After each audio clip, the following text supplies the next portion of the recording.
Hello and welcome to Tales from the Temple Tankard. I am Jim, aka Argent Wind, and I am your DM for Avress, the Shattered World, here on the House of Gamers Discord channel. If you're here looking for a place to play, there are new games popping up all the time. So if you want to join in and play some D&D, come on into the Discord server and look at the D&D campaigns channel, and we'll get some more things there. I also do a DM and D chat on Thursdays, so drop in and check that out too. Um, so. But here we are with the Ravens Tales. Um, we have some interesting times ahead of us. Last week, before I jump into the recap real fast here, we are missing an Eldon today. He is out with family stuff, so wish him the best and hope everyone there doing well. But we'll just be Eldon will find something to work on, I'm sure. That's what he does. So to recap, the party left behind the village of Bilgewater after a rather unfortunate event with Trevor. Um, but the party smoothed things over as much as they could and messaged ahead to Ravenscrest that they were coming back and a little bit about the situation. But on the return, they did run into a demolished wagon caravan, horses and the wagon horses all killed, the wagon broken, and feasting in the back of the wagon was a troll. The party managed to dispatch with no no trouble at all. Uh, but they did notice in investigating that some footprints of people that may have been working for the caravan went off into the woods, followed by a second troll. The party went into the woods there looking for the people and found that found first of all that they ran into some zombies in the woods. Three humanoid zombies and a zombified elk and two zombie wolves, and all a little bit different than normal zombies. The wolves had like greenish acidy ichor pouring from their mouths. The elk had somewhat greenish plant-like growth inside of it. But the party managed to dispatch the zombies and head further into the woods there, eventually finding a troll the second troll, who was impaled on a tree, the life force drained completely from it. They went further into the forest and encountered what seemed to be the source of the problem, a massive corrupted treant known as Witherwood, and two smaller uh, undead, uh, twisted, messed up trees. After a brutal battle that left Sora on death's door and Trevor in bad straits, um, they did manage to get everyone out safely after dispatching the giant tree. As the tree faded away, it mentioned something about the Lady of Twisted Roots. A little mystery for them. But the party moved on, managed to get out and camp someplace safe away from the demolished caravan, and found and had a bit of a conversation with Trevor about the situation, about what was likely going to be happening and such. That Trevor would be essentially turned over to authorities and such to deal with what he had done. In the process of the conversation, however, the question turned to the entity attached to the coin that Trevor bears, one Lucia. And the question was, what does Lucia want? And so we pick up in our campsite right there with Lucia to answer the question.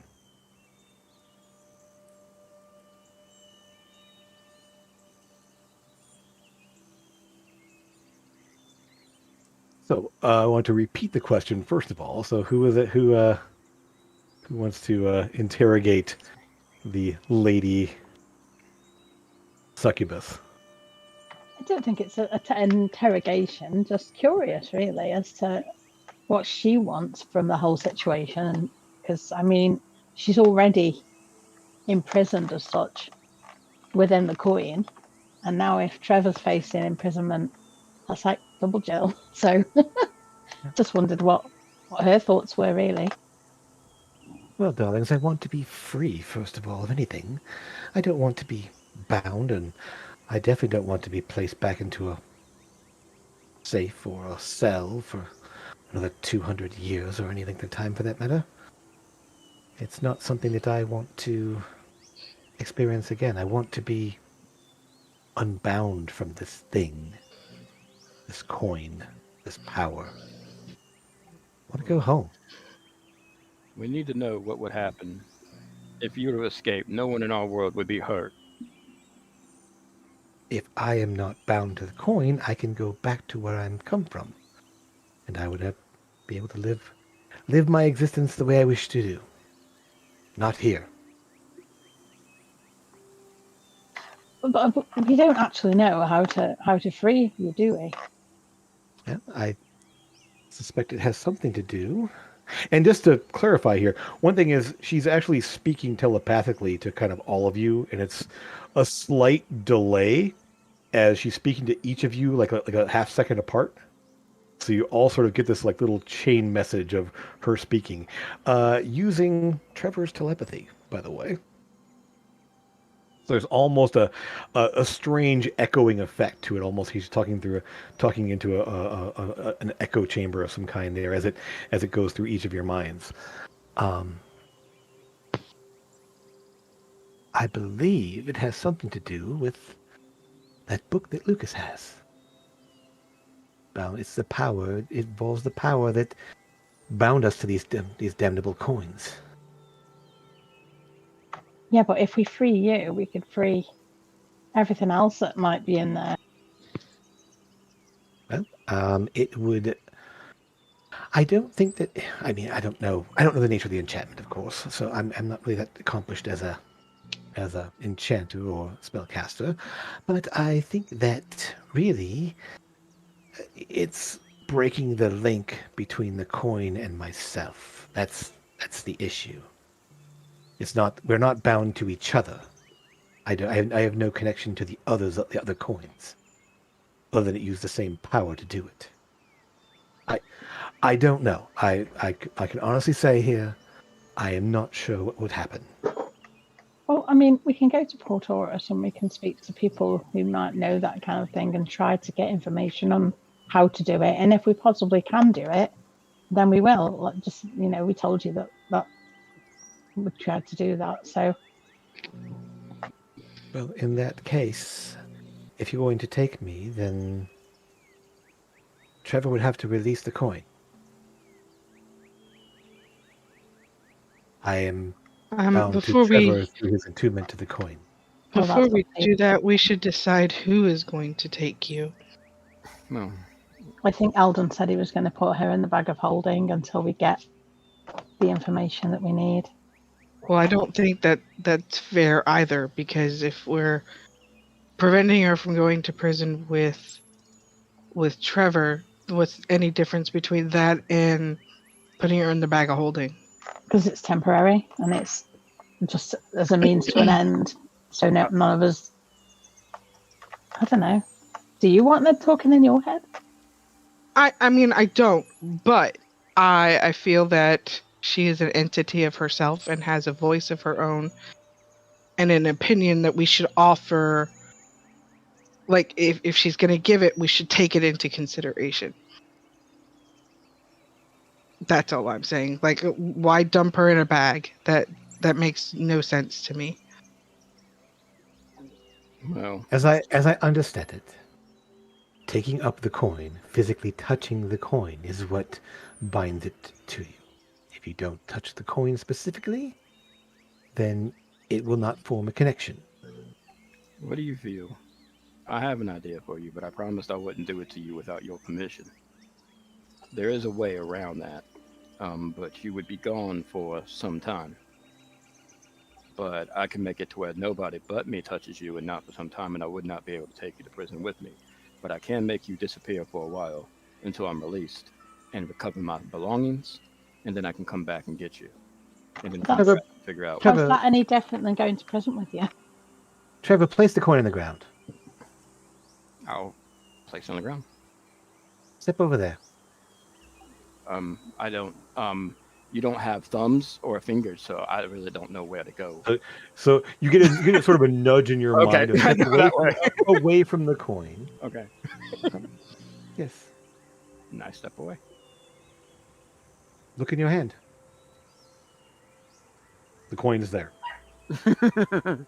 So basically, I'm attuned to it. So meaning that Yes. it's not that easy to get rid of. It's bound to you. Until you release the coin, it will always be bound to you. It has to Does be he have to something that... relinquish it to another person? No. I was not relinquished. The person that bore me long, long ago was killed. And Varnak, I believe, took up the coin but did not touch it. So it never formed a connection. And then he placed the coin in his safe and then died. Before anyone could take it. And so I was stuck there. That is how I spent 200 years. Able to see, able to hear, unable to interact with anyone or anything. Thus I do not want to do something like that again. No, if Trevor keeps me, he doesn't relinquish the coin, then I will still be bound to Trevor regardless. Oh, as soon as we... Sorry, I had to miss part of that conversation because I had to get my dog from attacking something. But the first part, how do I release her? Or was that? Essentially just unattune it. So effectively what you would need to do mechanically is like you would any magical item, unattune it. It will require a wisdom saving throw because it is something that's hard to get rid of. But if you choose to, you can unattune it. But how do we know? Here's the thing, guys. I'm worried that it might fall into somebody because you all think already that I'm a murderer. What if it fell into even worse hands than mine? Do you want me to take it? No, absolutely not. In fact, you'd be the one here who wouldn't be able to take it. I would take it. Why? Why? I would take it. I think that I would be able to hold it and make sure it stayed safe and not have it take over her. Sorry, I keep saying it. Her take over my mind and what she's doing and to Trevor's mind. Oh, I can assure you she's not doing anything to mine. Those actions that I performed, yes, she encouraged me to do them, but I was of my own free will. She's never made me do anything that I have not wanted already to do. It's just she happens to know what I wanted to do and encouraged me to do so. Exactly. Lucia, Yes. pick. Excuse me? Who do you want to go with? I could... You could go for the strongest one in our party. You could go for our craftiest person in the party. See that. You could also go to Ravish Bod here. His intellect knows no bounds. I know he's charisma based, but whatever. And then so it's your pick. Eldon here. But I can't say that he wouldn't just put you in his bag of holding. I would not make that choice, really, because I don't wish to compel anyone. It's not my choice. The person to take up the coin will be their choice alone. Okay, well, I've had two. I don't have anyone specifically. I have two in mind. Well, I mean, it is up to them, not to you. Sora, Amethyst. Yes. And I'm going to flick the coin as far as I can in the air. Call it. Heads. Tails. I'll just wiggle my tail. Mm-hmm. And what do you want, a D2 or a D what? Sure, and just say we'll do it.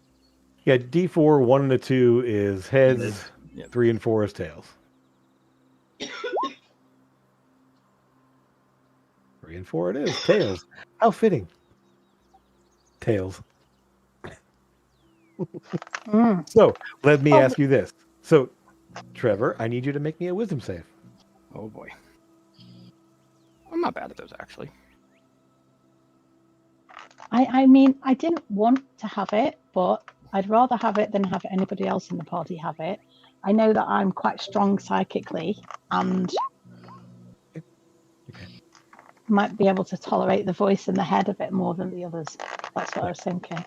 So essentially, Trevor, as you flip the coin there, you kind of will the connection to break. And because you chose to, the DC was lower. And because she wasn't fighting this connection, she didn't resist it. So yes, you feel the kind of the little click, and as the coin flips and flips and flips, it just lands on the ground. According to the, and actually at that point, she doesn't speak. The connection was severed. So the coin is just sitting there, and she is silent. And she is silent. No, I'll pick it up. There's one other thing I would have to give you, Amethyst. Oh, are you gonna shoot me? I mean, it would be a nice for old Tom's sake, but no. And I'll pull out Kodo and Podo by the scruffs, and I'm sure you know who to give these to. And I don't have a lot to give, but I would like to, until I was released, I don't want you all thinking I intend on trying to escape or hurt anyone while I'm in jail, depending on how long it is. I assure you I'm not going to spend a long time there. I would get a little bored, but I can assure you that I will not hurt anyone. And I do plan on serving my sentence, but I have some gifts for everybody. Lucas, and then I'll take out my blade. I know he doesn't need it, but I'll ask that he takes it. Which blade? The only other one I have. Hold on. You have the dagger, the rapier, and the weapons. Rapier.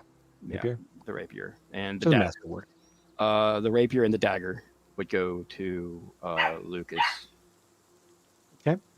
And no, actually, the rapier and dagger would go to Lucas. I would be giving all of you all already know my share of the treasure, which we haven't been paid for yet, would be split amongst you all. I don't think I'll need it to be where I'm going. And Sora, you most of all, I have a gift for you. And if you all ever do come into my presence again, I'll want some of those things back. But actually, none of those I will want back. But this is for you. I want you to keep it, Sora. And I'll pull out Chesty. I care a lot about this little thing, but I want you to have it. He's so cute. This means a lot to me. That's me thinking I'm saving Sora from voices in her head. And also, one other thing, I would ask that my effects go to my brother. He can keep them in safekeeping. If he decides to leave, if he decides to stay and help Eldon, I would like him to have my rifle and my pistol, as he did teach me to shoot. So, it makes sense for it to go to him, at least for now. I might call on him one more day. I might call upon him one more day. Just know that, and Amethyst, of course, your gift is that coin, but I really hope that ends up being a gift. So, Amethyst. The coin is on the ground there. Do you pick it up with your hands or do you pick it up with mage hand? Sorry, can you say that again? You pick it up with your hands or you pick it up with mage hand? I don't think you can pick up magic items with mage hand. Of course you can. It's a Specify that coin. you can't. Can you? Mm-hmm. Yeah. As long as it's not over 10 pounds, yeah. Sorry. Yeah, any item, In Pathfinder, you can't. That makes no sense. It's an I object. know. Yeah. So, okay, I don't know. I'll just pick it up. Fuck it. Right. Do you have an attunement slot? Nope. Okay. Do I need one? Oops. Yep. Okay. Effectively, there's a bit of a you hear a bit of a sigh. It doesn't quite connect though. So what happens is a connection is made. You can kind of you can hear a bit of a voice there. She doesn't start talking, but just sort of a soft. Although the coin doesn't seem to do anything for you or anything else, but you have the coin. And that's that for now. I do have, because I have the hat that Have disguise. yeah, Mhm. but I've got the thing that the fairy pixie queen gave me as well, which does the same thing. One of them's Manatech and one of them's magical, and I can't. No, the hat you picked up from Brecker. He wore a hat of disguise, and he just gave that to you. She handed it to you because he was crushed into a pulpy ball and taken off to the Feywild. But left the hat. She handed over the hat to you. The magic one, I thought you actually sold that or traded that away. Yeah, I think I did I actually. think so. Yeah. Ah, Yeah.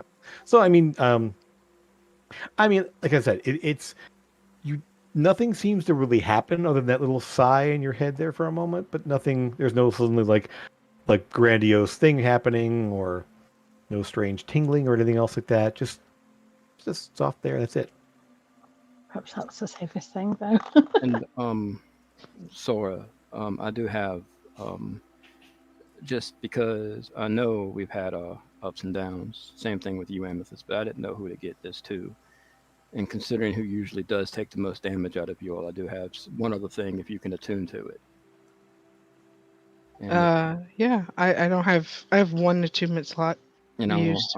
obviously it takes a half hour to attune, but we'll say this for, and I'll take off my necklace, the wound tincture or the Wound closure.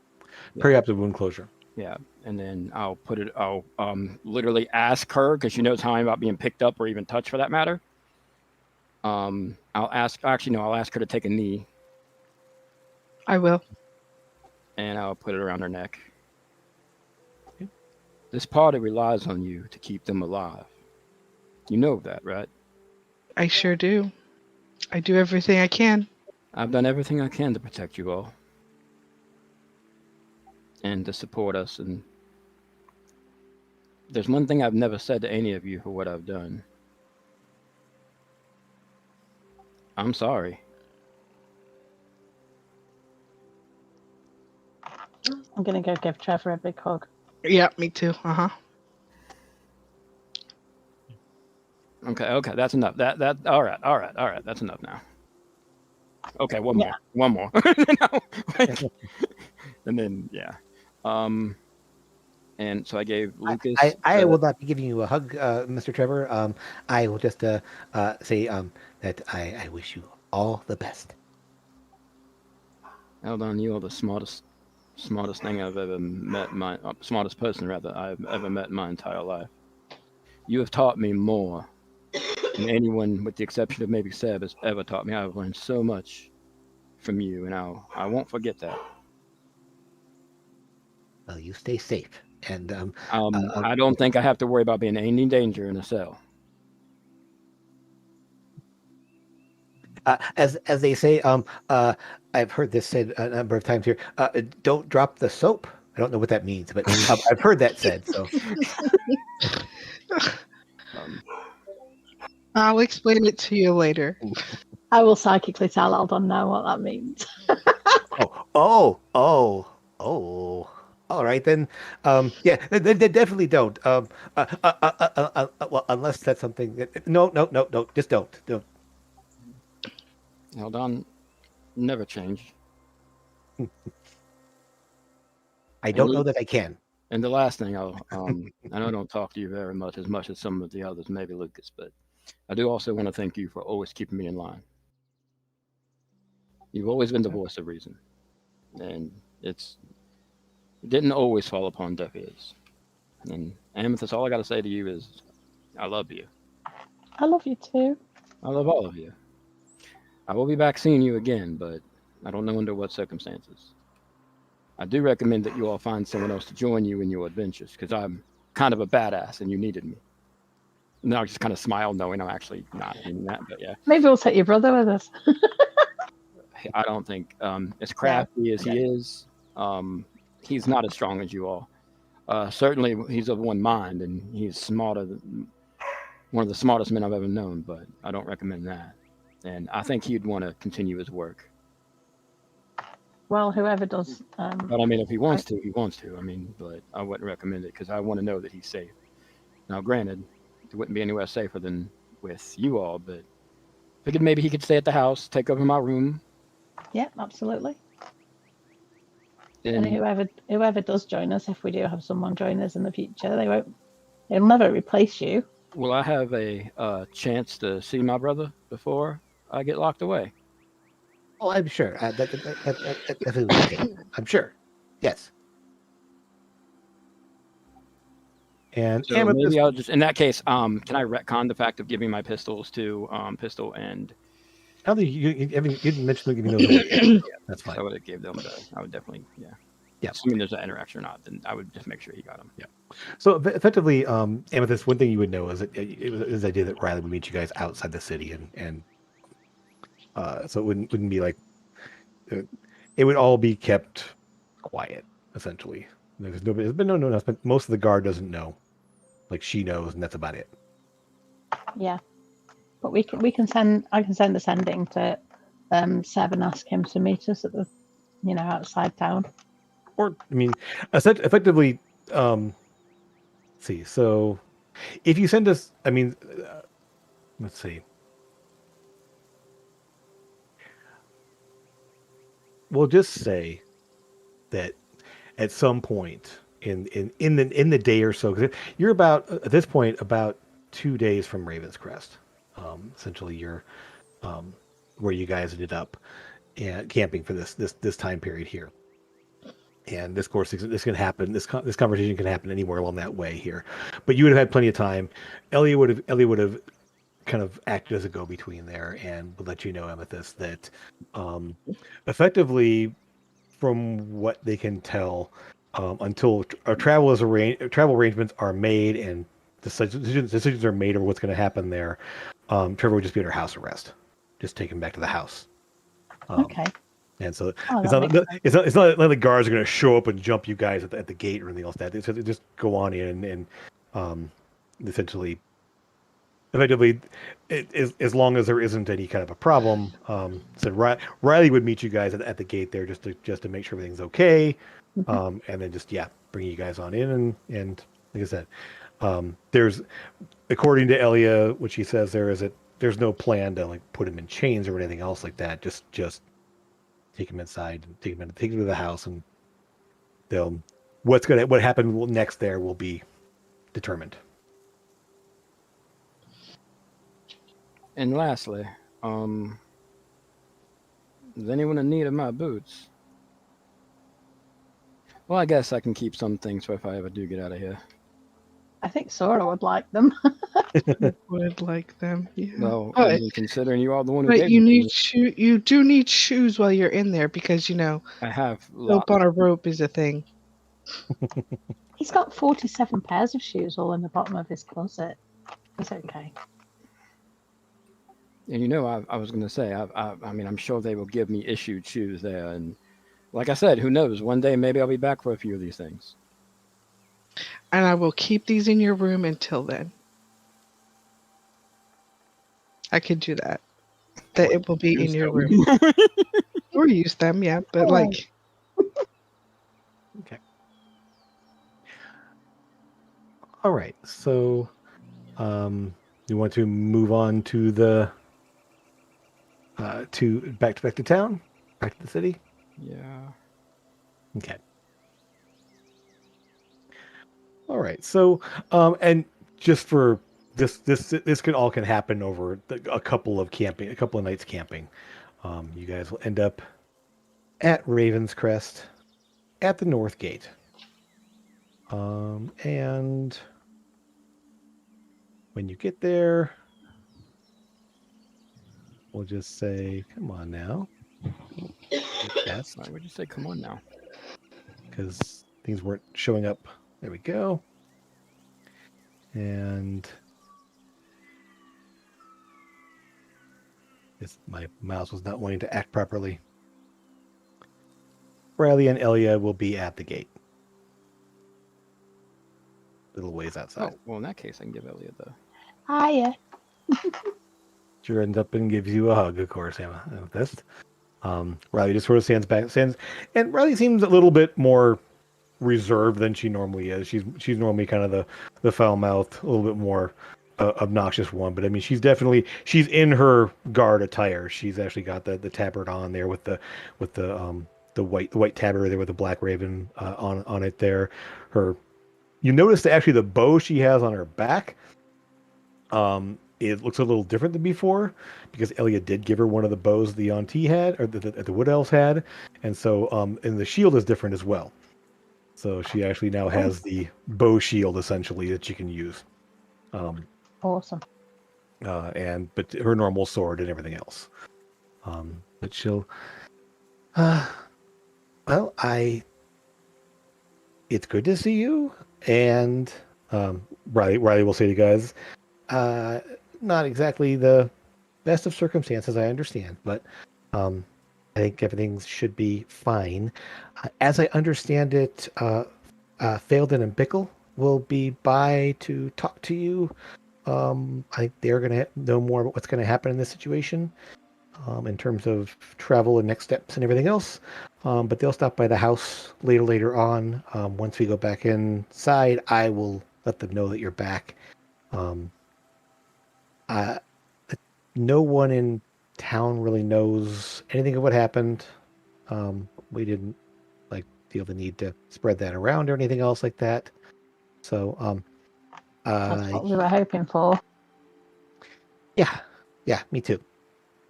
So glad we're on the same page. You guys can head on in. I'll just take up my post again, and it is good to see you all. You too. And so Elio just kind of slip her arm into yours, Amethyst, and I'll hand over the weird ferrets. Oh, and she's immediately just they just start running around, and she just then she just says something and they stop and just sit there. Oh, sure, I'll listen to her. Aww. Always. Speaks their language. She's great at handling animals. I know, she handles you just fine. I should know. I mean, so you guys can head on into town. You head down through the main gate, and like I said, we'll just say it's late afternoon at this point. Probably just getting into early evening. You're able to head down to the house, and unless there's at least want to stop on the way in, let's head on straight to the house. Yeah, I think so. straight to the house, yeah. Okay. Alrighty. Well, in that case, we'll go ahead and Wait, move where's Nils? Well, when you do get to the house, we'll go ahead and put you guys here. We'll go ahead and do we have a token for? I don't think did I make one? Of course I didn't. All right, that's fine. When you arrive, we'll go ahead and move everyone out here. Essentially, everyone who's hanging around when you get here. We'll probably do it this way. He'll actually be up on the stairs. He'll be standing kind of back over here out of the way. So essentially, everyone's accounted for, at least for people that have been staying in the house and everything else. So you've got, of course, Iris and Catherine and Reese are all here. Sebastian's up on the stairway, and kind of back in the back here is Brevalor, still there as well.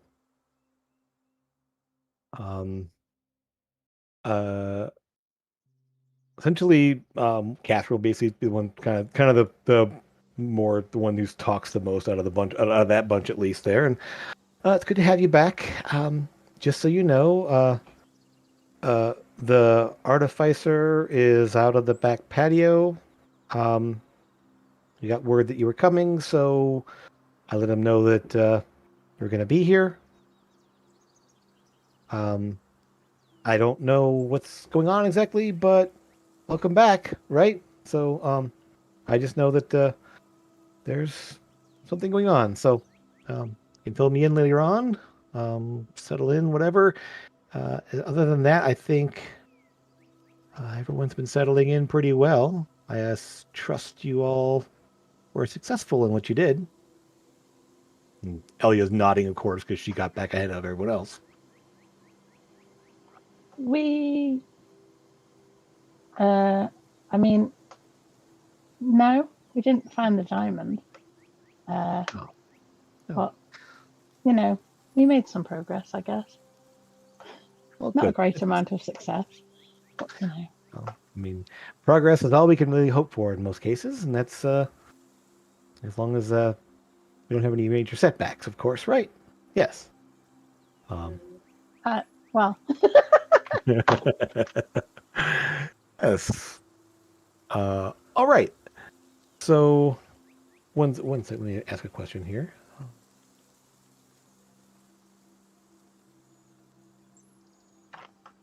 it turns out Trevor's going to have to go away for a while, but I Oh, guess, you know, we'll have to manage without him. Sebastian kind of like locks eyes with Trevor and kind of cocks his head a little bit. I assume that there's a reason for that. Well, you remember that guy that you shot in the stomach and I finished off with the head, even though he was tied and bound, and how there was very little repercussion of that. Well, What? What? no, he wasn't tied and bound, was he? Yeah. The guy that Trevor shot. Sorry. Yeah, the guy that's standing right next. This guy that's standing right next to Standing Reese. there, right? Right. And Sorry. Reese- Yeah. Yeah. No. Yeah. Anyway, awkward. No, but well, I did it again, and this time it happened to me in the middle of town. He did try to burn us all alive, but you know, repercussions must be had, and I'm willing to accept full responsibility. I can assure you, you know, I was hoping you were going to keep it quiet. but Seb, I do have some. I will be going away for a while. I don't know how long, but you're welcome to come and go as you please, and this room is now yours. Whether you wanted to venture with the party for a little while or stay here and work on whatever you were working on. But Well, I assume we'll have a little more time to talk about this a little later, maybe. But it does sound. I'll be at the house for a little He while. just kind of steps. He just kind of steps up and just kind of puts a hand on your shoulder, like, Yeah. sorry, man. Well, we'll talk. We'll figure things out here. And I don't really have any intention of leaving here right now. I got at least 4 projects that are This, as far as I'm in concerned, progress right now. this is your home. Seb, this is your home, big brother. Right. Has been, I think, even before you lived here. But now you have your own room officially. You have the bigger room.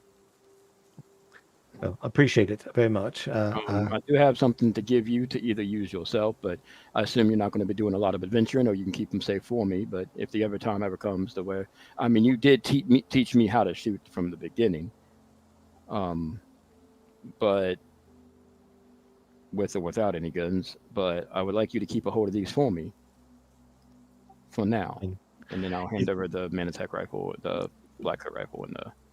Because who better fitting to go to another Black Coat, right? Sure. He'll just kind of take them. Well, like I said, we got to talk about this. But of course, I'll keep these safe and watch over them for you. And I hope I don't have means to use them or cause to use them. You'll be just fine, Trevor. Trevor. You'll be just fine, Seb. You have more tricks up your sleeve than anyone I've ever met. Yeah. I do think so. Right. He's obviously a bit flustered as it's all happening here. So I'm not leaving today, or maybe even tomorrow, but I will be leaving soon. But I just figured I wanted to be up front with you from the beginning. But at least we'll finally get a couple of days together. Of course. Yeah, absolutely. Exactly. And while you guys are talking, Reese kind of slips out, heads out this way. And so while the conversation is happening, what are the rest of you doing? Essentially, we're just going to put this kind of happening sort of off to the side over here. I think Alden and I might want to kind of have a look at the teleportation circle. I'm not sure if Yeah. Lucas wants to come too. Yeah. Since Lucas is the one with the spell, he's probably Yeah. looking for. Okay. Yeah, you can either head out this door or or kind of out the door where Reese went, either way. Um, and I'm assuming Elliot will come too. She can show us where it is.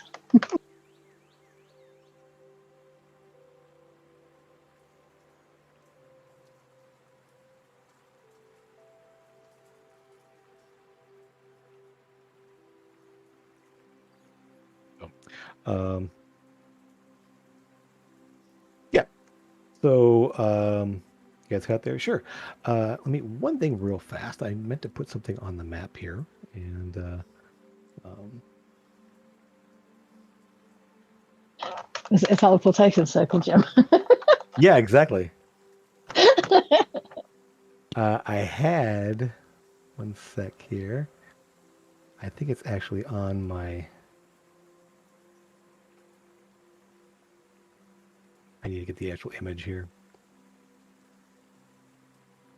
Come on. We'll just put that there for now. That'll do for the moment here. It's not quite right, but it's close. Yeah. um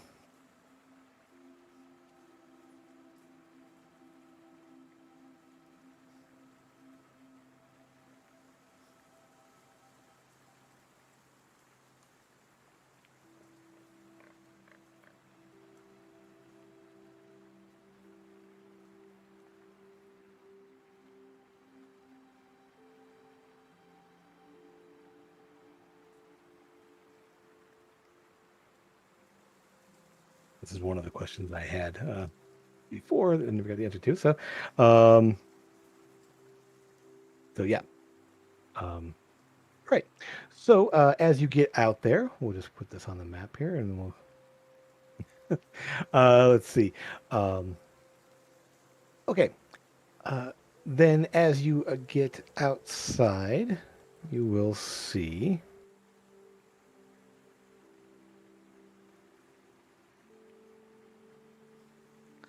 You guys can move yourself outside however you wish.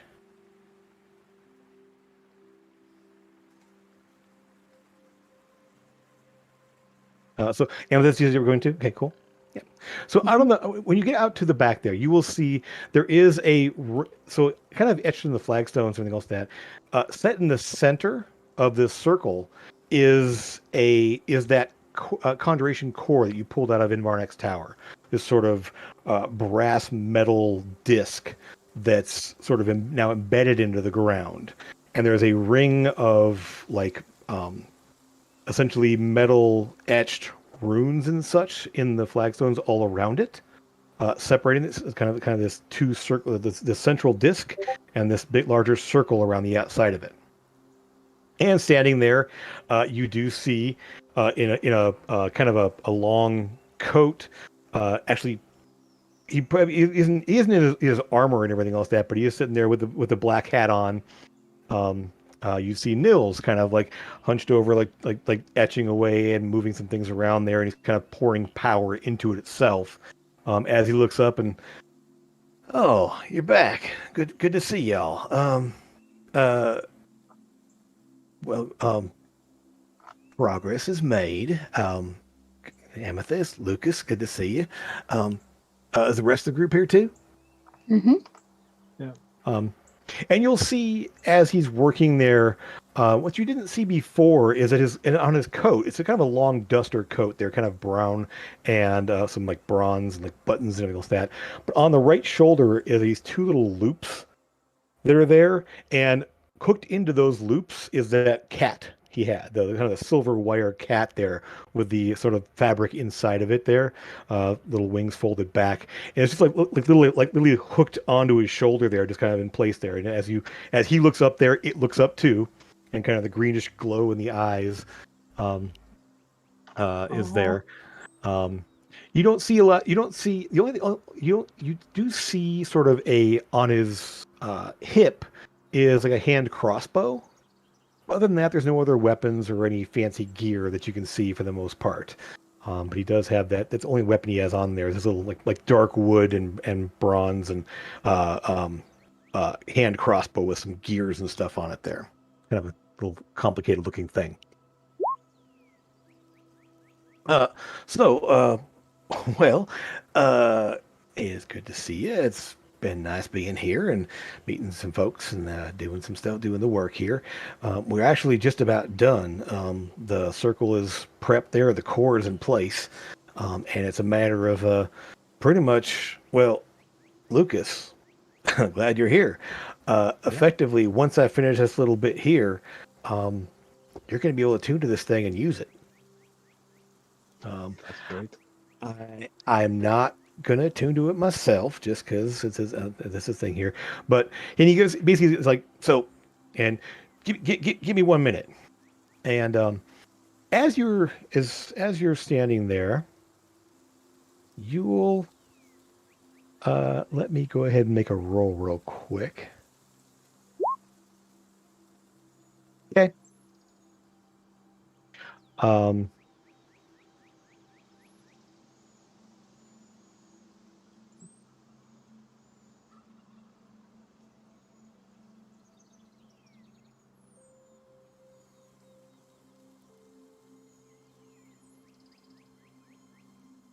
Okay. So, and so give me about maybe a half an hour or so. I should be able to finish this up here. But then we'll talk about what we got going on here, and I'll meet you inside once I'm done. But good to have you back. Good that you're back here. I'm probably going to be heading out soon myself. I have things I need to do, but I'm glad I got to see you before I left.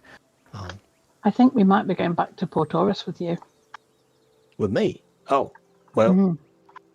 Oh, okay then. That shouldn't be a problem at all. I actually. How are you getting back?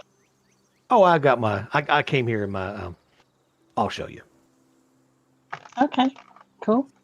I have my own means of transportation.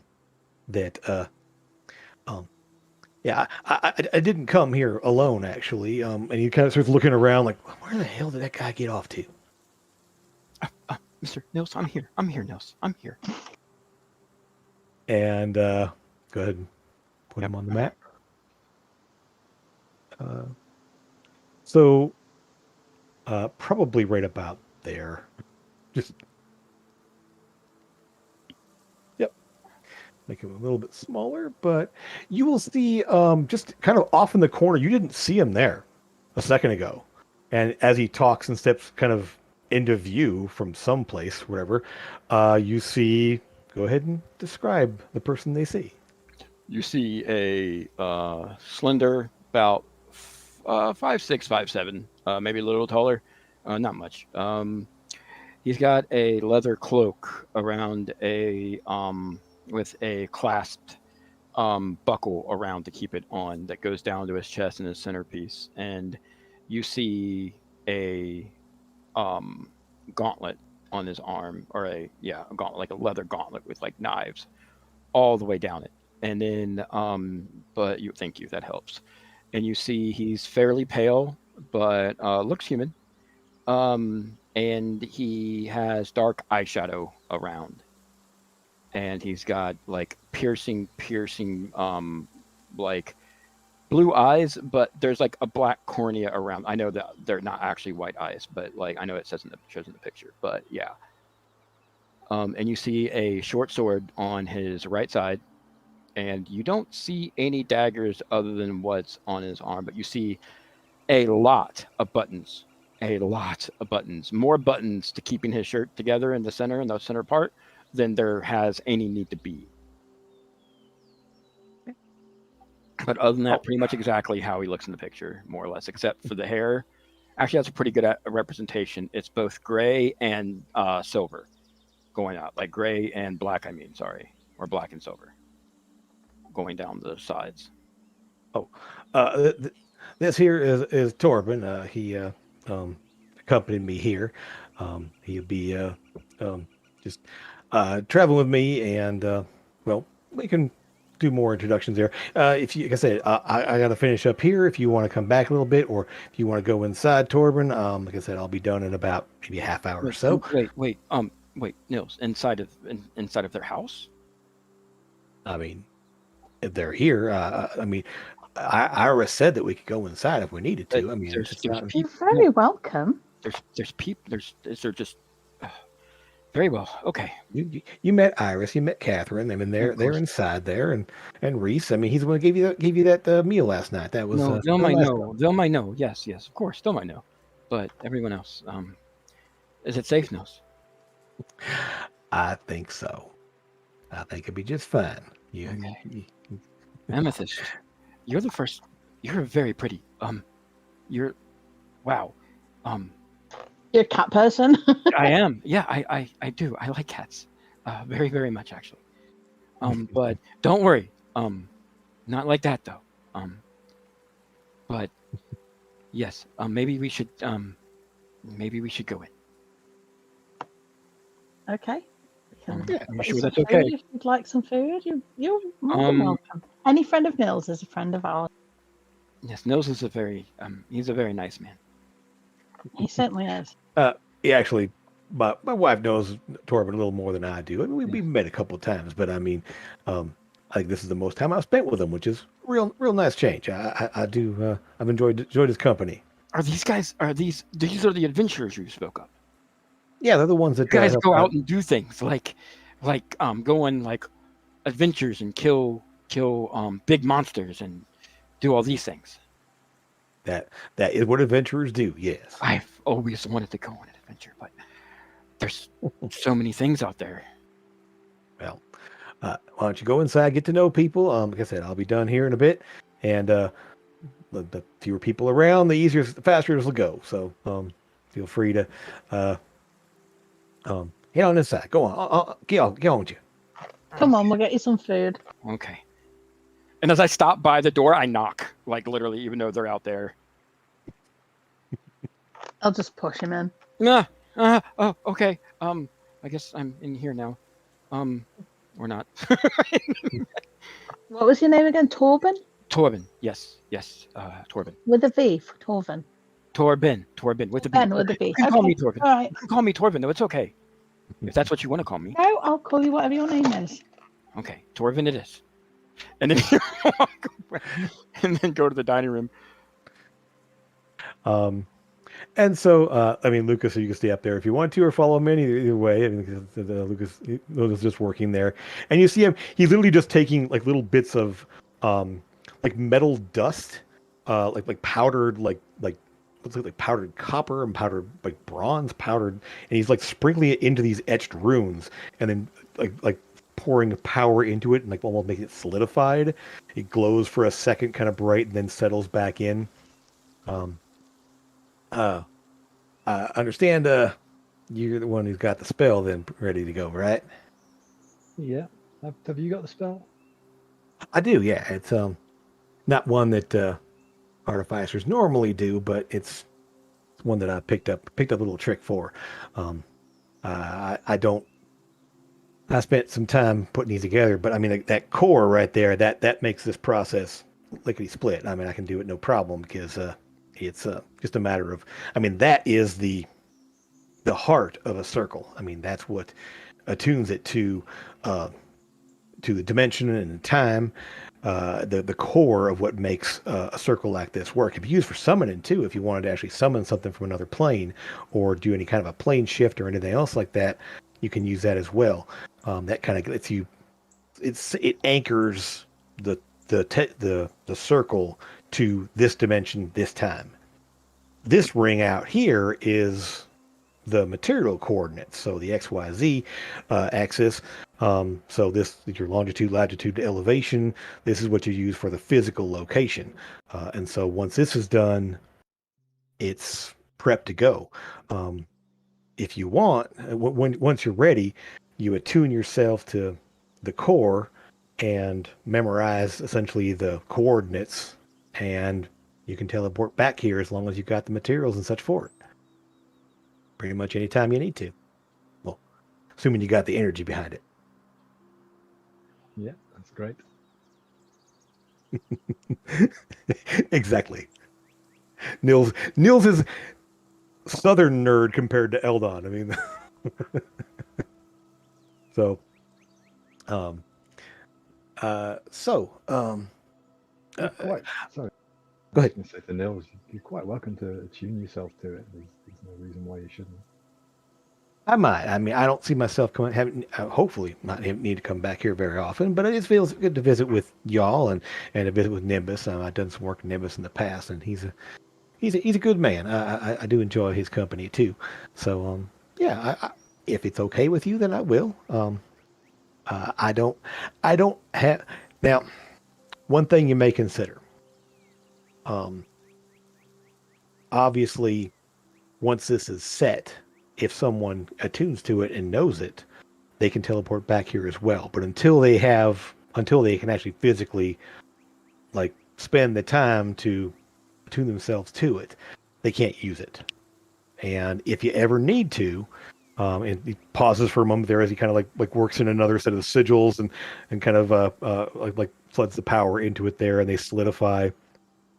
If you ever need to, uh, what you just need to do is essentially adjust a little bit.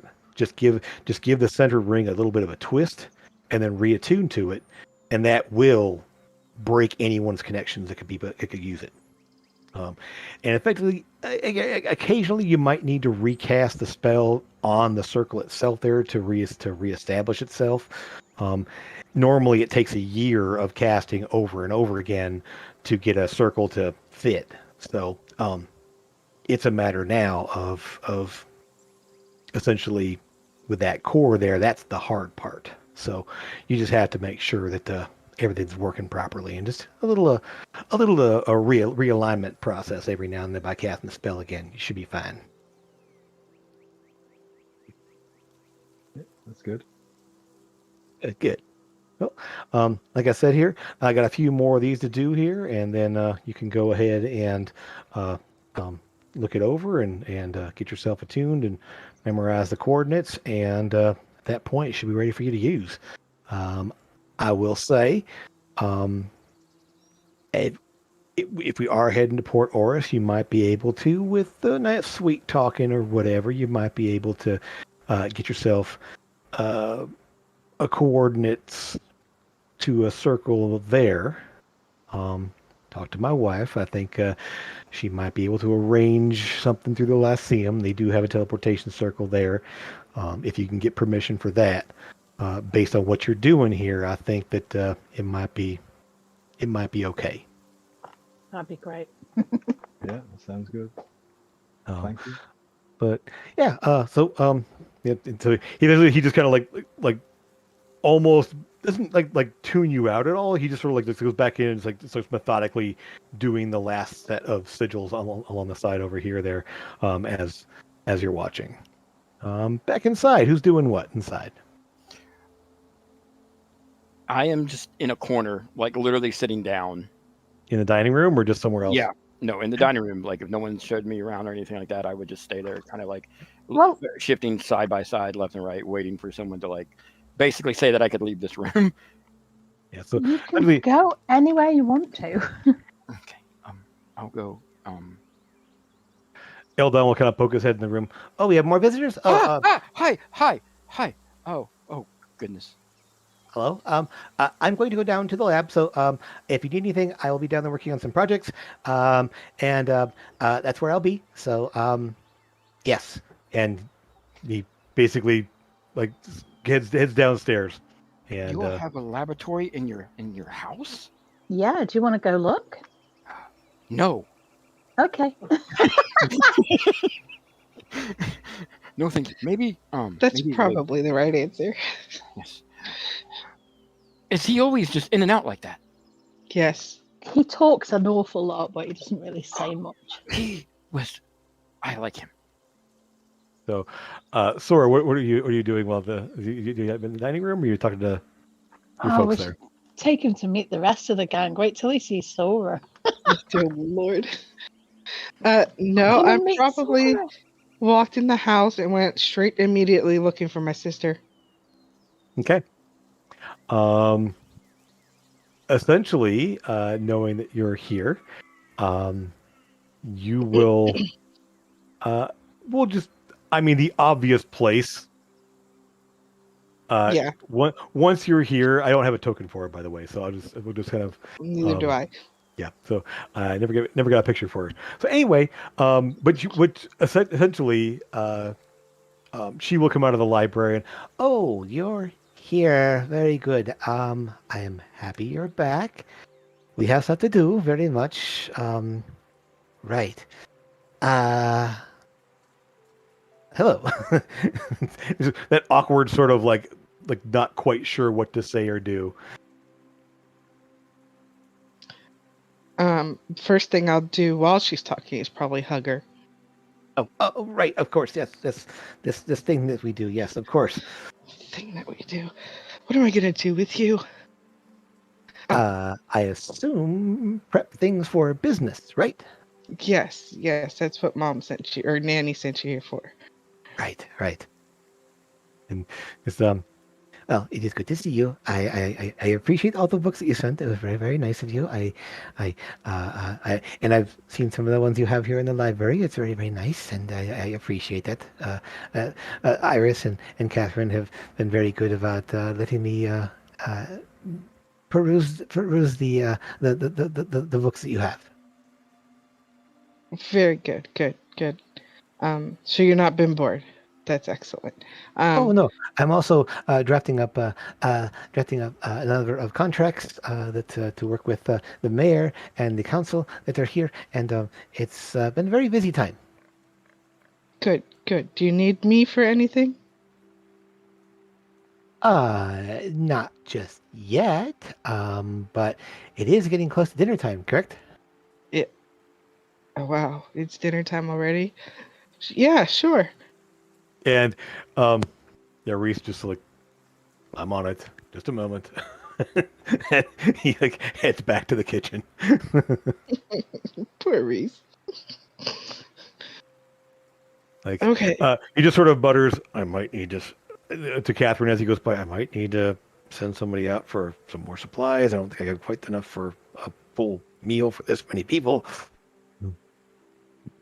Okay, fine. We'll make it work. And so he heads back in there. And so, Sora, yes, you see people heading on out there, and you see a new person, all in dark with sort of the gray, the silver and black striped hair, the dark lined eyes.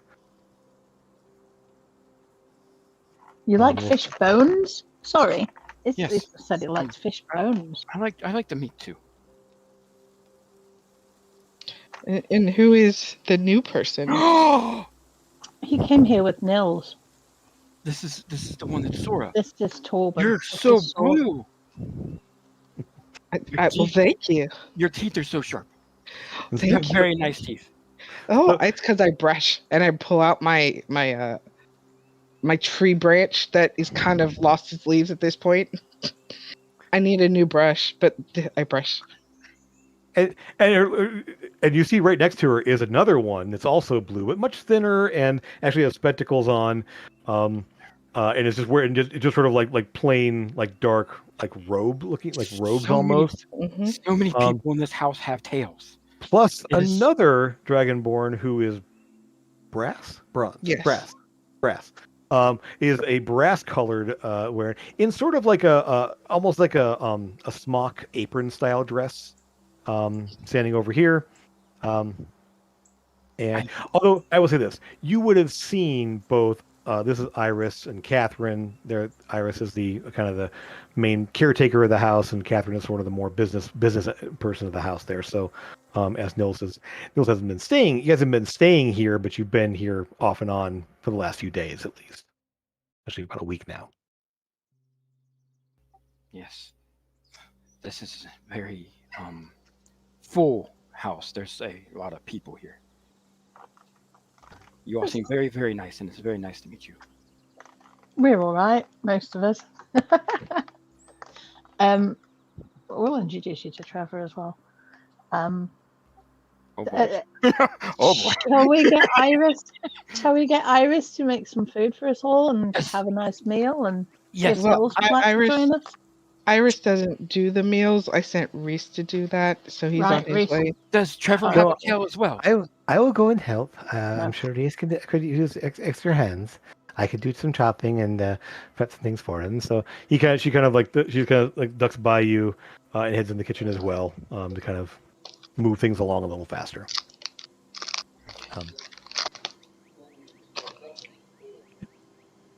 Let's see. Do I have anyone? This one won't work. Just as a placeholder, just so I have somebody here. Where are they? Come on. Who is this person? That is Brevilar. He is the wood elf that you guys saved from Trevor's brother, and he's been here as Trevor. well. We saved him from Trevor's brother, and then we saved him from and then Trevor. saved from Trevor there. Eventually, once everyone's kind of there, he'll just kind of excuse himself and head on out there. And he'll probably actually go to the kitchen to help you because he's an apothecary / herbalist / whatever. So he would go and help as well. You said you had to save him from Trevor, and Trevor lives here. Mhm. So does Seb. Okay. Yeah. And what I meant was that the one there is much skinnier, as in she is like rail thin compared to Sora, who's actually muscular. I know. So, It's just yes. winding you up. Don't I you? know. I just wanted to clarify because she definitely looks like she's never held a weapon in her life, Nope, she hasn't. Mm-mm. as opposed No. to Sora, who's like walks around in armor all the time. Sometimes I sleep in it, but don't tell my grandmother. I'm still waiting to be introduced to your sister. Yes, me too. When do we get to She's- introduce this? She's in the library. We can head that way if you'd like. You have a library too. Yes. We have everything. I love reading so much. And I look in, and then I will literally, I look over at Sora because she's in here, and then I'll, can I get a book? Yeah, you Sure. can read one. That's fine. Which one can I get? Whatever read one whatever you you want. want. Let's see. I read that one, that one, that one, that one, that one. I think 4 of those. Okay, I found one. Okay, and then I'll just like start flipping through the book. Actually, with this, Elliot was like, "I'll be back a little later on. I'm gonna take care of a couple things here." So, kind of give you a quick kiss and heads out the door there. So, a few people to keep track of. Okay. So once everyone's out of the room and just sort of like, yeah.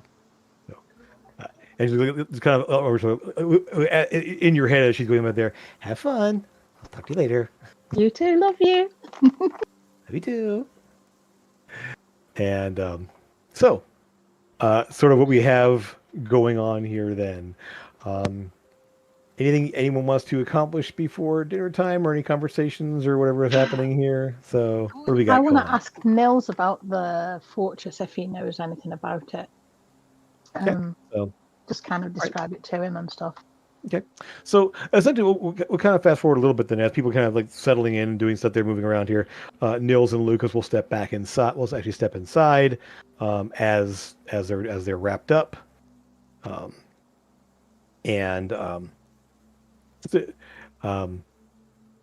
Effectively, so that's all you need to know. I understand, Lucas, that you wanted to have some sort of a reusable way to cast circles. I mean, obviously, and he'll tell you like if you're in a circle and casting to another circle, you don't need any materials at all. You just kind of just jump from one circle to another.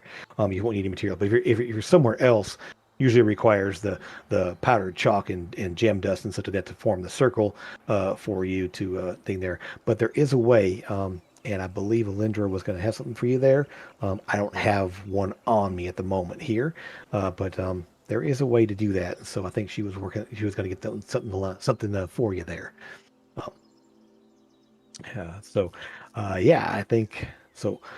What's this about me taking y'all back to Port Oris? Is that something we're planning on here? I mean, it's not a problem. I don't have a problem with that at all.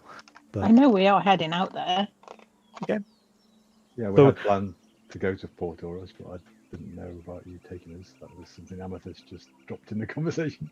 Well, I didn't know he was taking us either. I mentioned to Nils that we were going back there and that perhaps we could go all together. And I didn't realise that he'd come in with his own transportation. So, No, it's all right.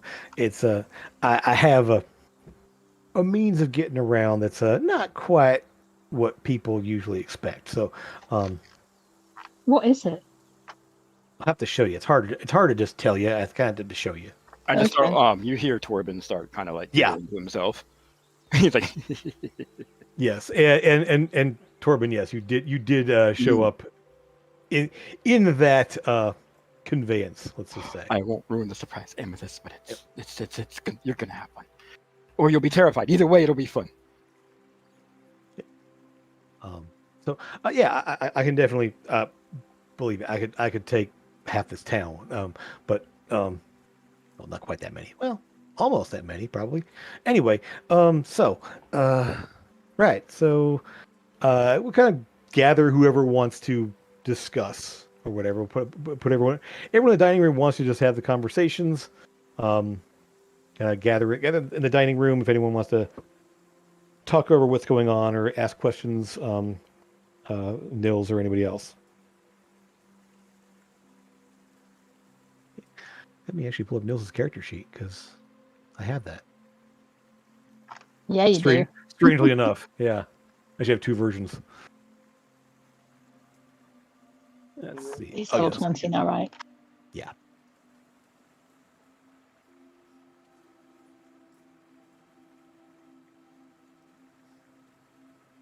Right. Okay. All right then. And so essentially what will end up happening is you guys can have conversations. We'll assume, do you want to have Doldrus be there as well? Sora? Yeah, she'll be there too. I'm looking for a picture for her. Yeah, I had something I could use. Let me see if I can find it real fast here. I have something that'll work at least as a placeholder. I think I've got it. There we go. This obviously isn't her because it's someone else, but it's at least someone that'll fit the situation. Awesome. She's a lot bigger than you, Sora. No. She is. Similar attire at least, but definitely different coloring and everything else. So, yeah. So that will do at least for us, having everyone involved here. I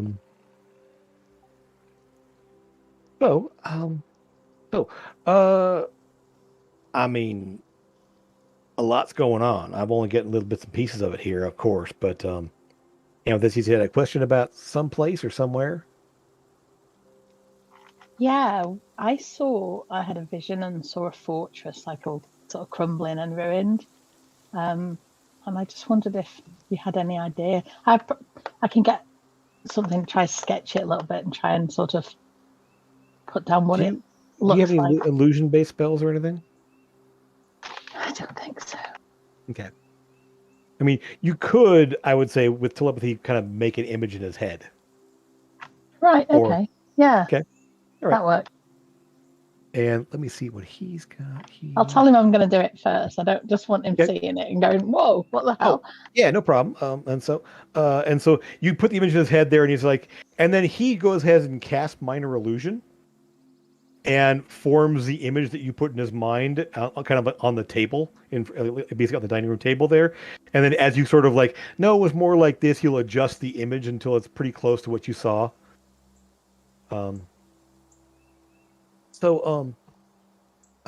Let's see. Have I ever seen this place? And Torben, go ahead and give me a history check. Since you're seeing this too.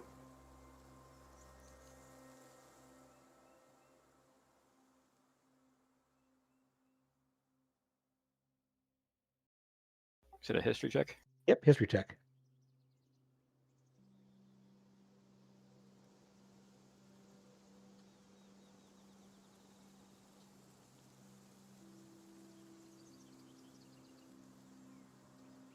Is it coming through or? Okay. Yeah, it's just taking a really, really Wow. long Okay. time. Yeah, Um, yep. I would say this. I mean, you would start like kind of like looking at it and going, nothing really comes to you in terms of like it's a place you've seen before.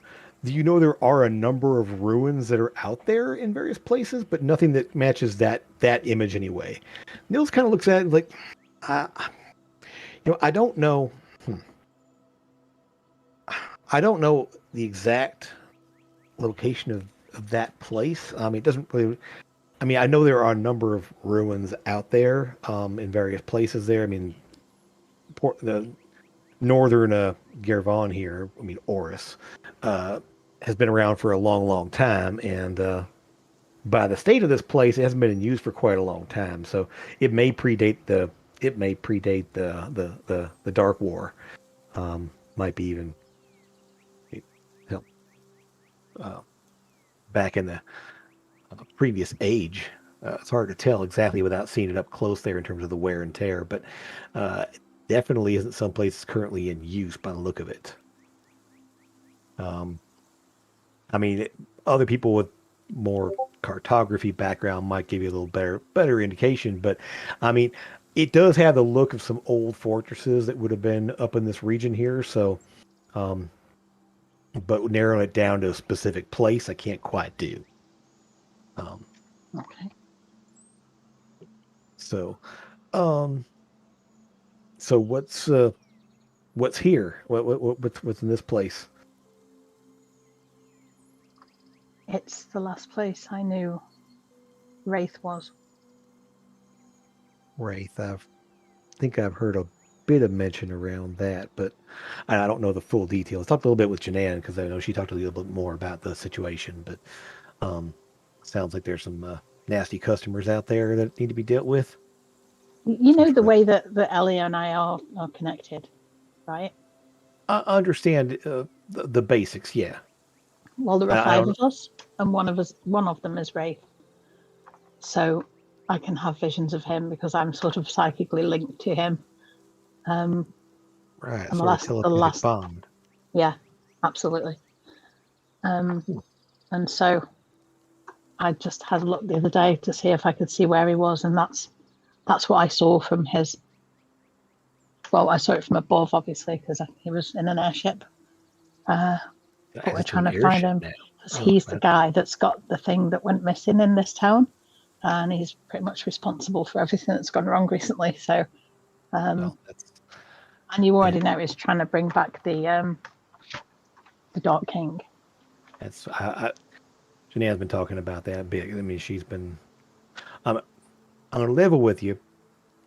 So part of the reason why Torben is here, and he kind of gestures over to you, Torben. There, Janan. I mean, she's a diviner. She looks into like possibilities and things, and she saw that you might need someone to work with you. And Torben here is someone that has worked with her at the Lyceum and done a number of things in and around for them. And she thought that Torben here might be someone that could help you out with finding things. Kind of his specialty, right, Torben? I am certainly the guy that can find things, yes, and especially things that have been taken. In fact, All I'm very right, good at taking them back without them knowing. that might come in very useful. Exactly. So, I mean, my best friend was in a very similar occupation, but haven't seen them it's been a little while since I've seen them. They're off doing their own thing, but also very much a sticky fingers type of person. Oh, your best friend? Yeah, yeah. Who's that? Oh, I don't think you ever met them because they've been around for a little while. Kenku named Squish. Oh, sounds interesting. And you would know of Kenku. They're actually from your side of the continent, although they're not really seen much on the plains where you are, but you would have seen or heard of them at least. There are stories about them because um, the nature of the story of where they came from is a rather interesting one that's been passed around among your people. So, You've met So yeah, friends. yeah, there's a like you're just pocket full there. Okay. So, you like spread them out on the table or something, or just kind of doing it in your Yeah, hand? any table that's no, I wouldn't be able to spread out that many, but any like this is the I don't know, this is the dining room. It's dining room, yeah. Right. So I like it would be on the dining room table. Sure. I've already started like clearing off the plates and cleaning all the plates with There's no plates currently here yet. Essentially, dinner hasn't been served yet, so it's just an empty table at the moment Gotcha. here. So, Okay. yeah. So Amethyst likes buttons too. I love buttons. I do like buttons. I like buttons too. I and like trinkets. Me too. And I will literally like give her like just dump out like besides all the buttons I had, like another 50 or 60 out of my hand and give them all to her rather like and just put them in front of her. And then there you go. There's some more buttons. yeah. So you start like shuffling around with them there. Sora, Dolger sort of leans over to you. This is a bit of an odd group. Actually, in Draconic, we'll just say, a bit of an odd group, isn't it? Is the people you've been hanging out with? It is an odd group, but we do balance each other out very well. I don't know about Torben, he's new, but like the rest of us, it works well. Okay. And see here. Oh, nice. What's his story? The quiet one, and points to Lucas there. And Lucas, they're speaking in like Dolores is speaking in Draconic, but obviously you understand it. Yeah. So, what's his deal? I mean, he's kind of the quiet type there, but I mean, he's kind of pretty. He's my best battle buddy friend. He takes me from one place on the battlefield to the other place in the battlefield, and then I beat things up with Mom's hammer, and I'll show her the hammer that I haven't cleaned yet. That's still kind of bloody from the last fight. It's been days. I'm sure you cleaned it. No, it's been days. Never mind. It's been okay. Yeah, that is clean. And it was tree goop that you had to clear off of it for the most part there. So you probably Yeah. Wow, that thing is. I haven't seen that in a while. That's What? I took it when I left. Right, but I mean, you were using it all, but it looks a little different now. Like it's kind of got a little different accents there. It's kind of humming a bit too. That wasn't normal? No, that's new.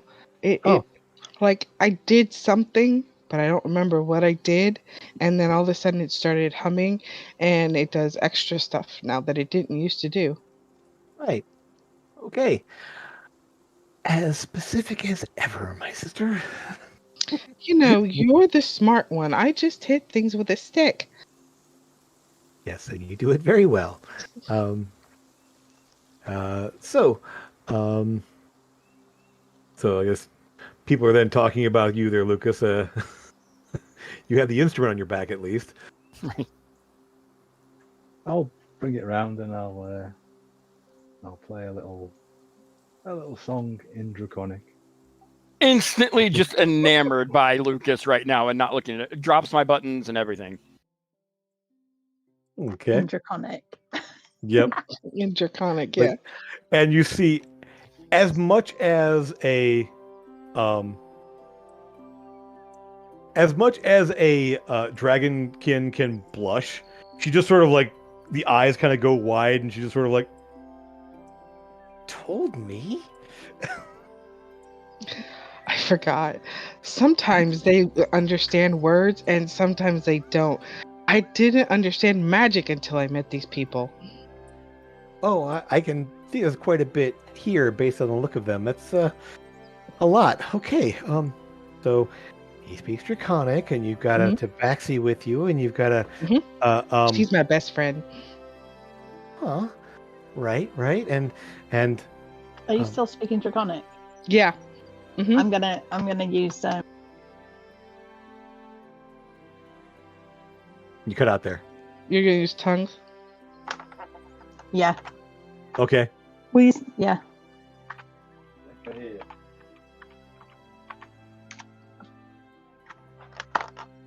sorry, for some reason then my PC just locked up and I had to put my password in. Sorry. Oh. I don't know what happened. And I would say, Torben, you wouldn't know that exactly because it hasn't been said anywhere yet. They said the guy that We're not saying it out loud. We're not talking about it. We're not gossiping. Oh, Trevor said what yeah. Trevor said to Trevor's brother, but we were trying to keep it quiet and saying And you he's were- been away it for a wasn't while. said And out loud. Okay, got it. Yeah. So, No, I heard it. yeah, so- and no one in the household's talking about it either because Gotcha. actually the only people in town that know, as far as you're aware, are Elia, Riley, and the Rangers. Yeah, I haven't even told my people. Like, they don't need to know. So no one really needs to know. Trevor's been figured- away for a while. That's all I need to know. Oh, I forgot what I was gonna ask my sister. If I remember it, I will say it. Okay. Oh, I remember it now. Yeah, And I'm sure. going to say this in as low as whisper as I possibly can, Sure. still in Draconic. And I'm going to say, do you hear voices in your head from a higher being while you're No. studying? No, okay. No. Only voice I hear in my head is when I'm doing calculations and I have to run through numbers and else. It's my own voice, so. Okay. Then it's just me. That's Great. new. Yeah. Okay. I mean, it kind of makes sense for the glowing hammer and the kind of the symbology and everything. I see. Well, I mean, that's okay. Right. And I assume at some point in all of our transactions of correspondence, I would have told her about Strega. Oh, yeah. Yeah. Okay, so that's not new news Yeah, for 'cause her. one of the first things you told her, I believe, was that he was married. So Yeah. So yeah, she's. That was a fountain of spewing information at one point, Sure. Jim. Oh, I know. Like dumped on all at one time. Oh, of course, yeah. So yeah, effectively, so some conversations will happen around the table here. Eventually, food will be brought down. Food will be brought in, and it's just bowls of stew and and just obviously a fairly hearty, thick stew of meat and vegetables and such. Some like little crusts like loaves of bread, crunchy bread and stuff like that, and they kind of put down in front of everybody. Iris will, as they put the plates down there, I will say, I'll bring some up to the Blackcoats room there, and they can eat there if they want. They can come out and join us if they want to, but if they'd rather spend some time alone, that's fine too. I'll let them know. And so Iris will head on up there with two bowls and some stuff there. So I would let you Trevor and Seb to spend time there eating by themselves. Are you asking? Okay, me. I'm asking you. Yeah. Yeah. He would join the group. Okay. So eventually, then we kind of like everyone will.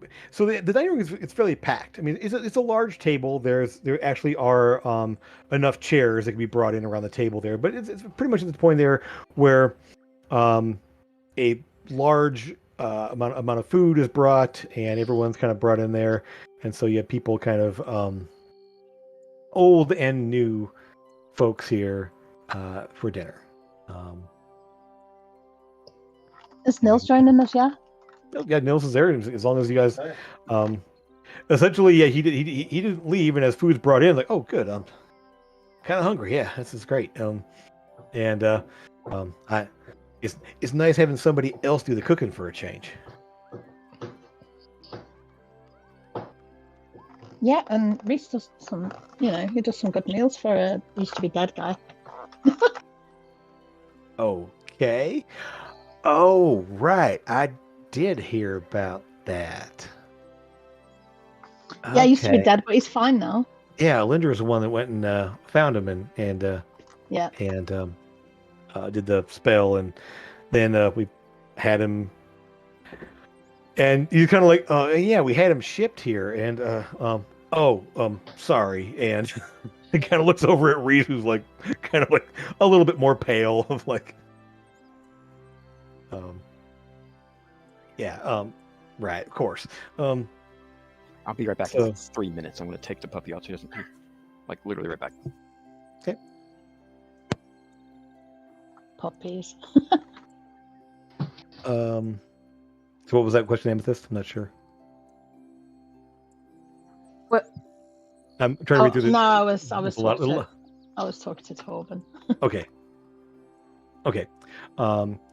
And so we'll let him answer the question there at some point there, but you will hear that basically that from what I can tell, Torben seems to be sort of a troubleshooter / finder for has worked for the Lyceum off and on for some time, and does have bits and pieces you'll pick up there. Those with a higher insight there will kind of pick up that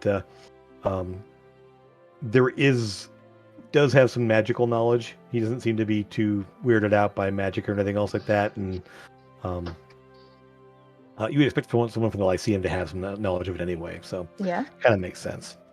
And so we'll kind of just eventually assume Trevor's in, assume everyone's in here. Why not? It's just the whole group there. All those Sora, the house folk will probably go off and eat somewhere else just because it's a little bit too crowded and everything else. So we'll assume that they're all sort of eating in the little the nook in the kitchen there. There's a little table there to eat at, and so they kind of all sit around in there and eat. Iris also brings some food down to Eldon, who just basically just lets it sit there and munch at it while he's working. So, the meal gets to pass on eventfully there. You gotta get to know each other a little bit, talking things over here. And a little bit later, a little bit near the end of the meal, Iris will show up and say, there's 2 visitors outside. Should I let them in? The Rangers? I can have them meet in the lounge or the parlor if you want to talk to them there. Yes. And so essentially, she'll just have them meet, kind of in the they call it's basically kind of a mini ballroom almost. It's almost an open space there. There's a little liquor cabinet and such in there, and some glasses, and some people can meet around in here. There's no real tables and chairs in there. It's sort of an open space where people can kind of stand around and drink, and if they want to, dance or whatever else that. So essentially, we'll just kind of put some folks and move a few people out here. Whoever else wants to be there to meet with them. I don't have figures for those guys here, but you will see. Yeah. And so as soon as Raven's back here, we'll just kind of arrange people in there for the moment. Let me double check something real fast. So World Anvil, make sure the name's right. Because I have a few people in this campaign. Yep, got it. Cool. Okay.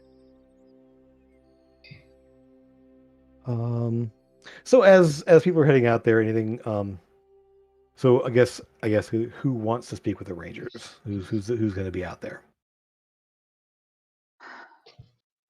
I think as a group we should probably do it. Okay. Unless anybody doesn't want to. Back.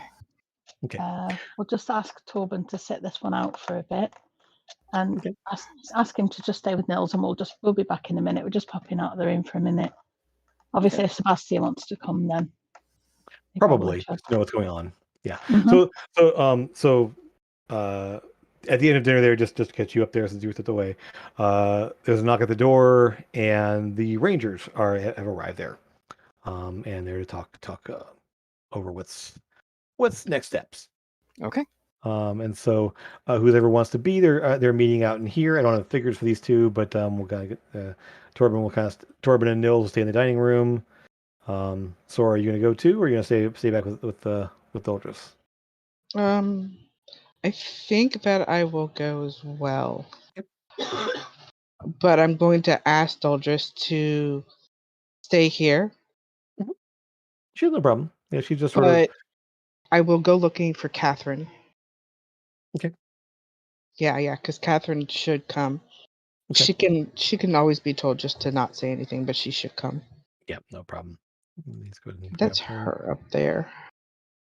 Oh yeah, she'll be up here. That's right. I don't know why I think I must have grabbed her back by mistake with Elia. Okay. All right. Okay. So Phelan and Bickle are the two rangers that are stationed here in Raven's Crest. Phelan is what looks like an elf descent there. It's hard to say how much of how much elven blood is in him. He may be half elven, he may be full elven. It's hard to say exactly, but there's the pointed ears, kind of the bronzish skin, um, pale sort of um, lavender colored eyes, and he does have he has a rifle over his back. Bickle is at first glance a gnome, but actually is an earth genasi who's just small sized. But he has sort of that gnomish shape, but his skin is sort of has a texture of kind of dried out clay, with some striations of darker and lighter minerals kind of spread through there, and his eyes are sort of um, a pale. Um, uh, One sec here. Sort of a pale topaz color, kind of a bluish topaz color. There, and he has a large, large for him anyway, crossbow over his back. And they're both dressed in they're fine there. You see the ranger insignia very prominently displayed on their armor that they have there, and they seem to be a bit. I mean, they've always been sort of serious. You only seen them a couple of times at this point here, but Phelan does most of the talking there. The elf, and he's like, "I regret that I'm here for any sort of a um, difficult situation, but I understand the situation to a degree. Obviously, I'm not here to pass any judgment or anything. I'm just here to facilitate what needs to be done next." Um, Well, if we can keep it as quiet as possible, that would be great. So, of course, of course. he's happy to come quietly, as it were. So there's no need for shackles or anything like that. If we can just sort of. I don't see the need. I mean, Trevor, I Yeah. understand. I mean, I said, Felden looks at you, and Trevor, I'm very sorry for everything that happened here, but I appreciate your cooperation and such. I assume at this point you're unarmed because Yeah, I gave everything I have away. Yeah. All I have is a leather belt that's round, and I have my coat, and then I have my hat and my eye Yep. patch, but Sure. my bracers or any armor that I would have, I didn't take off or anything because that's kind of Sure. built into my coat. But no, that's it. Okay. No No worries. weapons, no anything. So appreciate everything. So as I understand it, what will happen next is we'll be summoned to Port Oris, where the military court will convene and hear testimony and such, and go over the charges and everything. There are as I understand it, Inquisitor staff has been sent out to Bilgewater to take statements. If any of you are willing to give statements in person, that would be arranged there, or to speak with them, or a written account will be fine as well. Anything of that nature is fine, just as long as enough information can be gathered from enough witnesses as possible. That will make sure that things are expedited as much as possible. Y'all will have my full cooperation. That is good to hear. That will help tremendously, of course. And so Bickle will look at them. I believe that the if we can make travel to Port Oris, that would be easiest. We can escort you, or if there's another way to get there, I would appreciate that. That will make things a lot easier for everyone involved. It is the sooner the better in terms of at least to make sure that there's no problems with anything. I reckon whatever you want. Very good, Just very good. please understand that he's a good guy who did a bad thing. Oh, I understand. I mean, And I they won't. spent You'll time- notice I won't return the hug to Amethyst. Not as like a I'm mad or anything, but like kind of like he's ashamed to even look at her. It's I'll tickle him. the we spent a bit of time together. I'm training and such, and out hunting and everything. So I do know Trevor's a good man. It is difficult in these situations to keep a level head sometimes, and I think that will be that will make for a lighter sentence, of I'm course. saying that most people's heads are above mine, so it's hard to keep a level head. And Bickle just looks at you. I understand that I understand that as well. Yes, And just like looking at you eye to eye, pretty much. as you can see, my jokes haven't gotten any better either. No, mine either. And it's like that sort of like monotone, like not quite. There's a very little inflection in his voice at all. The little guy. I think we can. Trevor, you can stay here, of course. You don't until we have the travel arranged and we have the summons and everything. So, we Honestly, can. if it's all right, I'd rather just get to go and to meet you guys and kind of get out of here as soon as possible. All right. I've said my goodbyes to everybody that need to be said goodbye. All right then.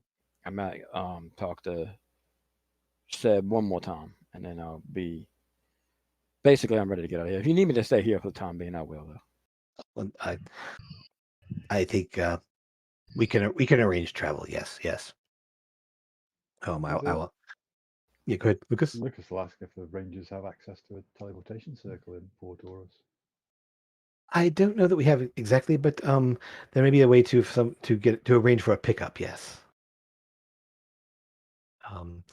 And so the Inquisitor staff has ways of getting around very quickly, and so if we call on them, we can have them come here and pick up Trevor and take him back. That will be probably the most expedient route to be able to do so. I mean, I'm not in a hurry, but if you go, I guess. Well, it's more that traveling by foot. And yes, Rob camera did freeze there. So Mm-hmm. Yeah, you just have to reset it, I think. okay. Would you like to catch a drink water? And eat your Well, food? in that case, what we'll do is we'll go ahead and so he'll say that we'll make arrangements. We'll see what we can do here. We'll see what we can get arranged, and get back to you as soon as they've spoken with their superiors and such. Who was that weird guy in black? I seen him on the way out. He came here with Nils. He's apparently going to help us to find the diamond. Possibly even. Is he venturing out with y'all? We're not sure yet. Maybe. As long as y'all have as much help as you need, then. Well, Just keep as an I eye said out on to him, anybody new. any friend of Nils is a friend of ours, as far as I'm concerned. True that. And he'd probably have come with us even if you were still with us too. So I'll miss you, Trev. I'll miss you all too. Trevor, if you want to stay here, you can, or you can come with us. We have I'll accommodations. I'll Okay. come with you all. All right. So Kind of adjust my belt and then go.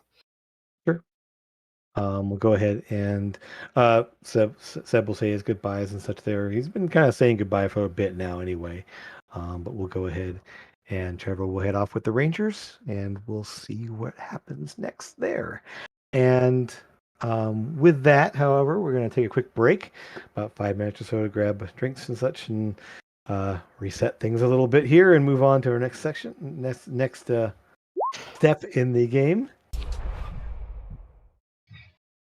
Hello and welcome back. The party has had a evening there. Trevor has gone off with the Rangers, and to move on to his next fate, whatever it may be. and left some things behind for the group to use or whatever. There is the two visitors still in the house, at least for a little while. At some point, as the evening progresses, however, it turns back to information kind of pertaining to some of the questions that Amethyst had earlier, and so we can kind of move everyone back to dining room or meet in the parlor or in the lounge or wherever you feel like having conversations and such. As this pertains to more adventuring type stuff there, Dolores will probably go back to the library to work on contracts and writing up things and doing her nerdy stuff that she does as the accountant that she is. The rest of the folks in the place will head off to their various places and kind of go about their activities and such, leaving you guys able to talk about the situation, whatever's going on. So I'm gonna move everyone, at least we'll put everyone in the dining room, just to put everyone here for right now, and we'll assume Eldon is here as well. I'll bring him in as well, just so he's present at least for this. He's so big. And we'll just for the Eldon shows up there and he's obviously distracted. He's actually, his hair is a complete mess right now. He's got soot stains on his hands and his clothes and all that, and so he's obviously been working on something or other. Got a little smudge of dirt on one side there, a little bit of a stew from what he was eating there, kind of on the other side there, and he's just probably the messiest you've seen him in a long time, other than in the middle of combat. So looking very distracted, but willing to be a part of the conversation at least. What? So effectively, what one thing that'll come out is that Nils is willing to take you guys back to Port Oris. If you guys do need to go there, it sounds like you guys had some plans there, or need to find out some information. And so he's definitely willing to take you back there, and in whatever time frame you need. So that offer stands. And other questions or things you want to look into, I'll give you guys the floor.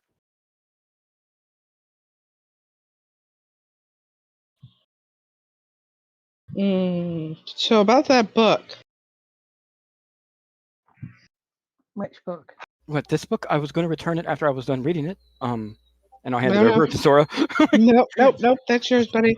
Oh. I'm talking to Lucas. Oh, that book. Okay. That book. That book. What about it? Apparently, it has a way of taking a certain person out of a coin. But we got to read the book, apparently. I wouldn't advise reading it. There's a person in a coin? I don't want to open the book because God knows what's going to come out of it. We got to open it at some point. Not without knowing about it first, not without doing some research. Trying to find out a little bit. We're going to have to fill Nils in, aren't we, basically? Yeah, we and are. Probably Torben as well on the book. What's going on? The coins, the Dark King, everything. Just, info share. Get a chair, get comfy, Torben. Okay, so Eldon. Well, let's see. So we are dealing with a situation where the Dark King, the person that tried to take over this whole region of the continent 200 years ago, there is a cult of people trying to bring that person back. In the process of doing so, we've met a number of his followers, people that are trying to do bad things. We've stopped a few of them, and we kind of find out more about what they're doing and such. But yes, there's well, let's see. There's this person Wraith, who Amethyst is connected to, and there's supposedly there's a necromancer who has a vampire for a friend who's involved with it, and then there's according to the people in Bilgewater, there's some sort of a ranger person who's also involved in some way, who did something with people and has other friends with him and went off to Northport and we're going to do something else. We don't know much about that. And in the Bilgewater itself, there was the Reeve who seemed to be working and doing something with Wraith and other stuff. And well, yes, there's the journal that he had. Amethyst, you took that book, didn't you? You did. still have it? Yes. I Okay. do. But other books. So a long time ago, when we dealt with the Slod, in Varnak's tower, there was a coin. Trevor took the coin there, and the coin was bound to some sort of devil person named Lucia, who's succubus, I believe, is what we determined, who then was influencing Trevor. And let's see. Yes, there's some sort of uh, whether she influenced him or not, we're not sure. But anyway, the coin is there. Yes. And supposedly this person is this entity, this devil thing, succubus, is bound to that coin in some way. Whoever holds the coin there, then she is bound to them. And there are other coins out there, and they all belong to the Dark King. And well, there's and to people that the Dark King trusted. And one of them was a big pit fiend with a sword that killed people and broke their souls into pieces. And that's where Amethyst and her friends come from. And there's something to do with a black book that Lucas has, and that's supposedly where some of the oh boy, let's see, what was it? There's some sort of connection between the book and what the Dark King did to put the people entities connected to the coins. We also think there might be a link with the book and Tiamat. Oh, there's something on those lines too. I right. Oh, Maybe, possibly. that's Yeah, a hell that's of a the lot. rumor mill. It's a lot. It's a lot. Yeah, and you see, Nils is completely relaxed, just sort of like, yeah, right. Kind of just, and I mean, while he looks relaxed there, like he's sort of like his eyes are kind of flicking back and forth, like he's like cycling through things, almost nodding slowly. That is a lot. I got bits and pieces of that based on my wife and what she was involved here, and some of this information came from a journal that was stolen from the Lyceum, and you all retrieved that journal and found out some more information about that situation as well. Torben, I believe Janan said that you read that book, the Yes. journal of was it Belvin Stanton, the founder of Lyceum, and That's so yes, that's correct. So you would know a bit about the pieces they're talking about here in terms of the Dark King and what he did, Right. and with the intelligence that you have, you're kind of fitting pieces together as part of the stories and how it fits into what you read. So, um, so there's these coins, and he points to the coin there, that have various entities bound to them that form a connection with whoever takes up the coin, and there's a number of them around. Got it. And you have one. And Well, Wraith has one. Wraith has one. Okay. And I assume there's more out there. Got it. Okay. So, what is it? What do you see? What's your next steps then? You want to use the book that you have, Lucas? Is that to do something? Is that what we're thinking here? If we're gonna do anything with the book, we probably need to speak to the last person who knew anything about it, which is Selvian, who will be in an old Quran. That would be all right. Right. Got it. See something real fast here. I'm gonna just try to test We wanted to go to Port Horace for some research, though. Maybe the book, but mainly the fortress and stuff like that. And So talking about Excelvion, the spy master of Anul Karun, the guy who knows just about anything about everything. That guy. He's the, well, I know he's the husband of the leader of the College of Law. Right. And Nils rolled a 29 in his history, so he's like, right, yeah, Hork. Right. He's headmaster college of lore. Um right. I haven't spent much time in Old Karoom, but I mean those names come up because they've been obviously the headmasters of the colleges there. They do travel around a bit and discuss things, and so Lyceum being a repository of knowledge and learning, one of the largest ones on the continent, people do come through. So I have met a couple of them before. So Sylvian supposedly had this book. Well, then I might be able to, or maybe Janan would be able to put in a word, maybe arrange for a meeting or something if that's something you wanted to go about.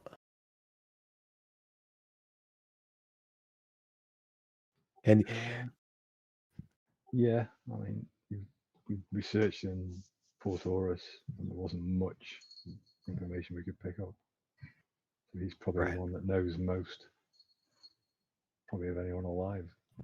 Well, yeah, he has, as far as I know, been around for a while. So, sure, I can help with that, and maybe see if Janan can arrange something. Um, right.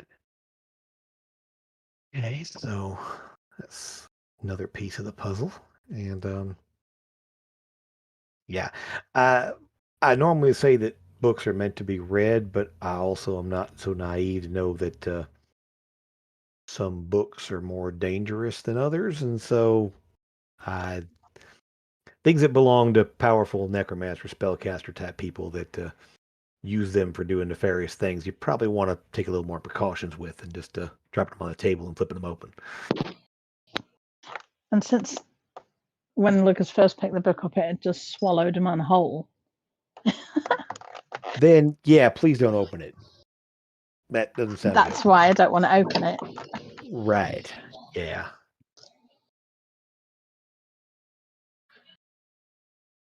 Okay. So we are gonna get you guys over to Port Oris, maybe arrange a meeting of some kind. Good, right? Okay. Anything else? Well, we still need to find the diamond, but maybe Torben can help with that. I am quite good at finding things. Are we sure that Wraith didn't take it? Wraith has it, but if we find it, we'll find Wraith, and vice versa. Yeah. Kamek had told you that while he didn't see it, he figured that if based on the timeline of events there, that Ilsley was the goblin rogue who works for Wraith. Seemed very pleased about having made a big score. So two and two together was that probably that this person's the one that stole it, and they're with Wraith. Yeah. Oh, we should probably try to find if we go to the temple, because she could tell us where it was at that time. So maybe she can tell us where it is now. And if it's gone south, then we can only assume that's who it's with. Well, I will say, it will be if this wraith has resources. There is very likely a chance that it will start. It'll be put under guard so that it's not going to be able to be scryed upon or detected in some way. But it's worth a try. Obviously, if you have means to find an object in that sense, that might be a good way to go. mentioned temple, I assume you mean sort of a commune-based thing, because clerics don't scry.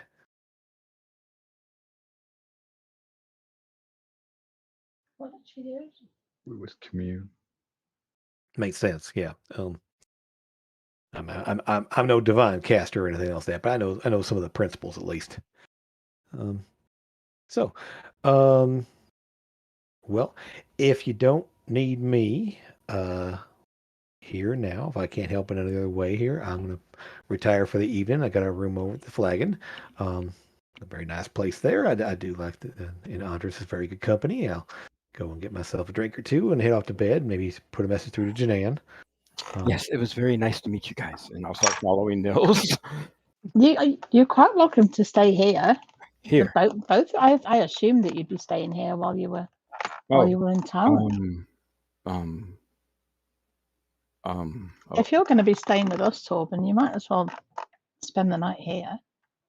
It seems silly to pay for an inn. I mean, to be honest, Torben, part of the reason I brought you here in the first place is Janan said these people are going to need your help. I know, but you didn't say I'd be staying with them. Okay. Well, Okay, no, so that's fine. I trust you. Well, You seem like tell you very what, nice people. I just don't like sleeping in strange beds, as you know. what I would say is that you don't need to sleep here, but at least while they're talking about things and making plans and such, if you're going to go with them, at least be part of the plans there, and then come use your room. Go to the Flagon for your stay in your room tonight. Now, the Lyceum just told me I was supposed to help them, but like, what exactly am I supposed to do? I'm supposed to. Yes. No. They told me. Yes. Okay. I mean, well, let's just say this. My understanding would be that you have a specific set of skills that they can use. A Yes. member of theirs is no longer here, and so filling in the space in the rosters per se, plus bringing skills the party made that the group may have needed in some way. That's Oh. my yeah. You know how Janan works. She finds. Okay. So I'm going to be with them for a more than a day then. Okay. Probably. If they're going to be going off places and sounds like they're going to be hopping around the area somewhat, why don't you settle in and see what you can do to help? Okay. Okay. That's fine. Is that okay with you all? Yeah, of course. Okay. Okay. Where do I sleep? When I'll point out the door in the guest room that's exactly catty corner to us. That's your room. Yeah. That's a very big room. Yeah. Never had a room that big before. It's got a bed in it too. Does it have books? It's across from the library, so I'm assuming it's got some kind of books in there. You can Library's take a over pile here. of books from the library and take those into your room if you want to. Okay. I'll put one back before I take another one. I promise. Well, y'all have a good night. I'll see you in the morning. If you need anything else there, you know how to you know how to reach me. Feel free to holler if you need anything, or if you want to stop by later on. I'll be up for a bit, so I got some designs to work on, and I'll probably be in the Flagon there in the main room. So feel free to stop by if you want. We might come and have a drink with you in a while, Nils. Good to hear. And so we'll go ahead and he kind of reaches up there, and the whole time he's talking, the cat's just been sitting up there on his shoulder, like just kind of there, and and he's sort of like it's like it almost like watches the conversation like it's somewhat intelligent, but it never says or does anything. I'll be walking up there to him, to Nils, and then look up at the cat, and I'll just kind of nod my head at almost like I like I know he doesn't, but like just like and then look over at the party nervously, and then walk back towards Amethyst and Sora. Yeah. So, and of course Lucas as well, and assuming everyone's still in there. Hey Torben, what languages do you speak? Languages? What do you mean languages? I mean, Sora speaks Draconic, I speak Tabaxi. I speak gnome and halfling. Lucas speaks. I don't think I've ever seen a tabaxi Draconic and before, so Fae. that's like the cat language. Okay, well, I speak Common, and I speak Elvish, and I can also talk to other people, kind of like me, which is very, very cool. And also, sorry, I don't talk What's to that people mean? all that much, but I can also speak Primordial if the situation calls it. I've read a lot about languages. What does that mean? You can speak to other people like you. Just like me, we can speak without speaking. Not in people's heads like that, but just think. Sorry, this is more than I usually talk. But and then I'll literally put up like my hands and then just do like what I guess to her would be sign language. I just said hello. How are you? Okay. And Amethyst, give me a, I guess, intelligence check, or do you, Lucas too. A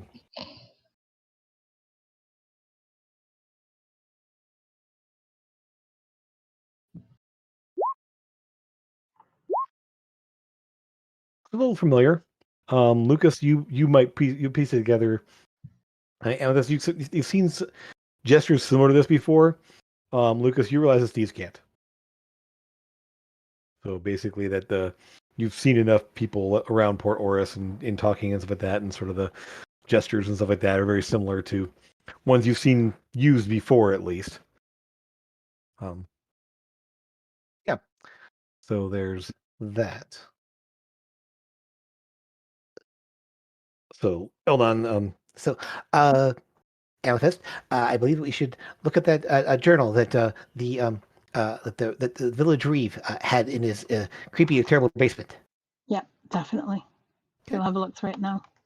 you start flipping through it there, and what you'll see initially is there's a lot of just manifesto, kind of crazy man manifesto about shadows and darkness and letting darkness take the world and driving out the kingdom of light and all this other weirdness, that's just sort of like a bit much to filter through at some point there.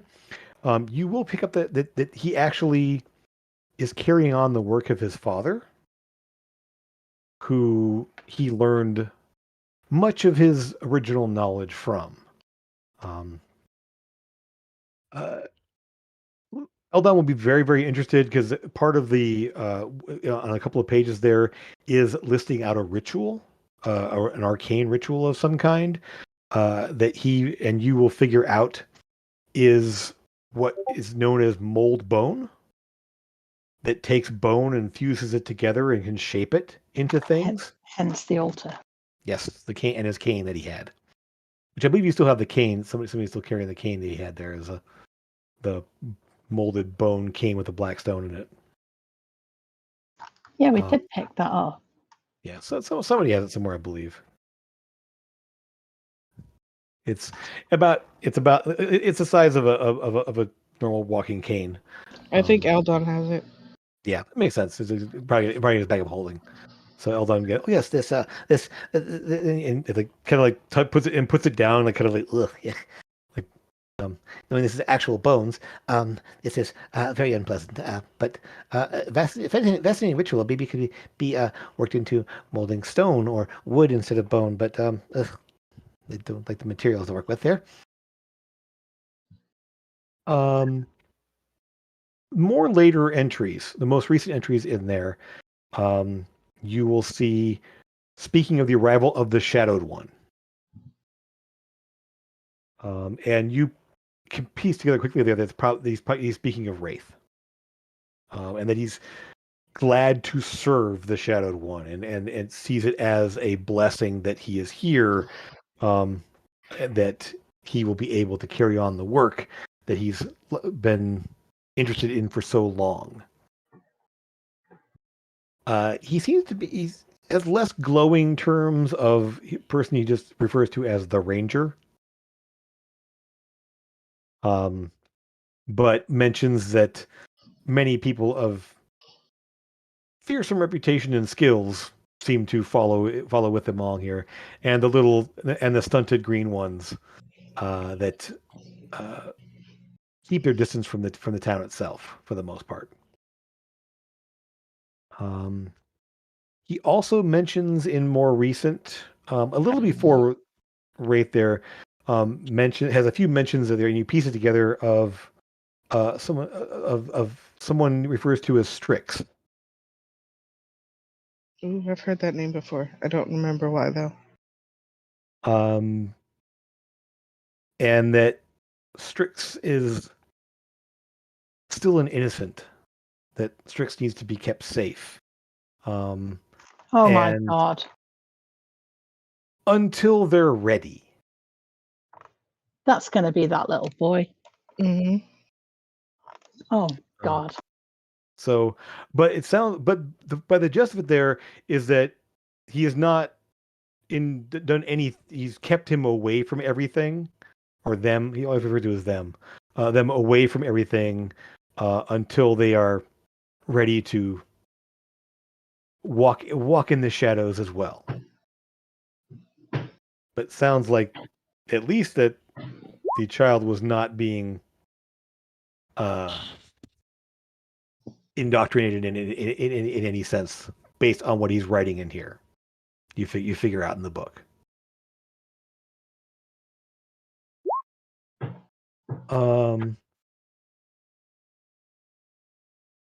Motion mentions that a chosen few of the village pledged themselves to the dark,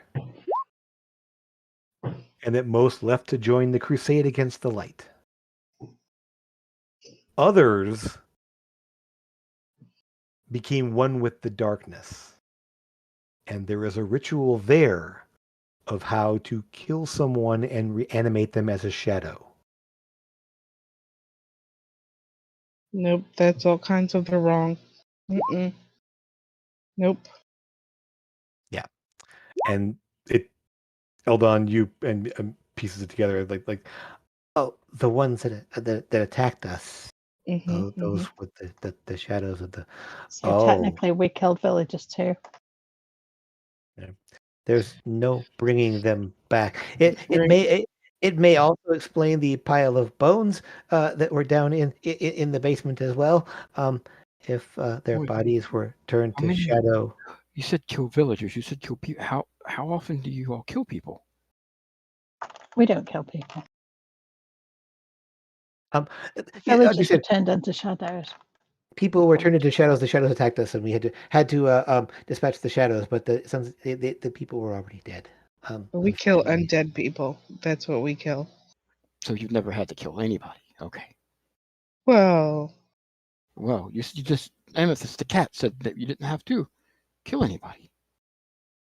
If bad people attack us, Certainly, I don't Mhm. have to kill anybody. we Nils never had. said anything about that. we're adventurers. Right, I mean, but not killers.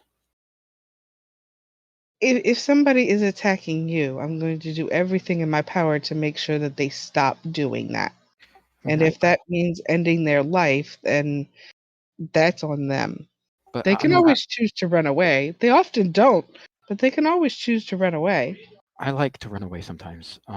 But I won't run away from you all if you all are in danger. And I can certainly support you, and I will do so. But I've never had to kill anybody before. Usually I'm pretty good at my job, so I don't really have to. I can just take what I need and get away fairly quickly. I've been in situations where I've had to defend myself, but it's nothing more than like I think wolves twice maybe when I was out in the forest when I was hightailing it back from a city, but I don't really have a lot of experience in the woods either. Um, but I usually stick to the alleys and things like that. But I can certainly help you all. I'm not a coward by any means. I don't want to hurt anyone. Nils didn't say anything about that.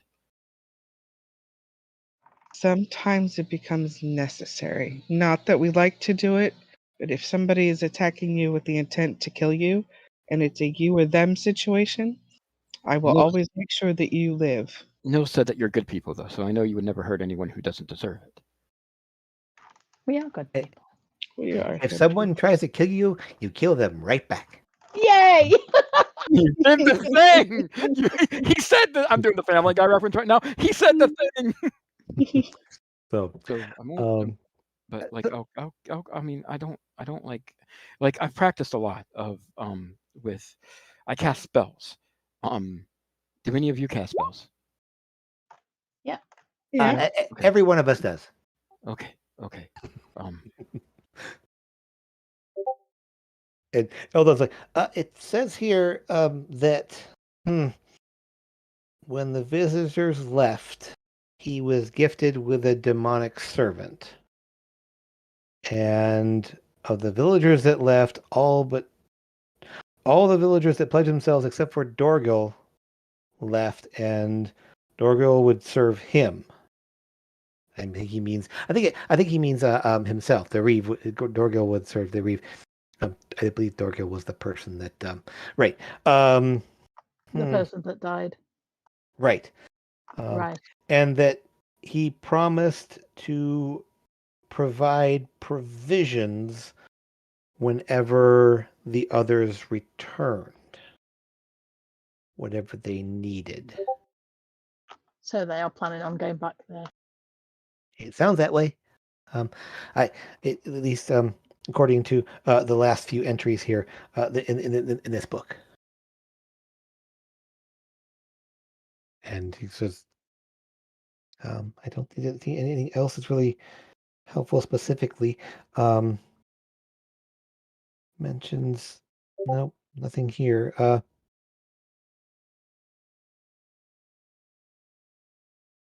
Vague reference of them returning either by sea or air. I assume that means, that, oh, yes, maybe. So they have more than one means of transport by the sound of it. Well, we know that there's a ship close by, don't we? I think north of there. And obviously they've got an airship, so Yes, that would make sense. Yes, yes. Mhm. Um, I do have a oh, question. please. We eat in this room. Are we going to be doing that soon? Just haven't we did. already eaten? Yeah, just finished eating. Yeah. Oh, I must have missed it. I'm sorry, guys. It's okay. Sorry, I literally been in with the Yeah, puppy. this all happened like after Okay, food and got everything you. else that, and so yeah, this is Got you. And This you must is have retconned what I just said right there. no worries. Yeah, it's fine. Unless you do eat like every 2 hours. I mean, it's No, you'll literally, yeah, no. Well, actually, he maybe. does eat a lot. In fact, Oh, you would be seeing him read that book. The book would just be kind of like levitating there, and then he would be eating as that happened with a like like a rations little or whatever. yeah Cool. yeah. hmm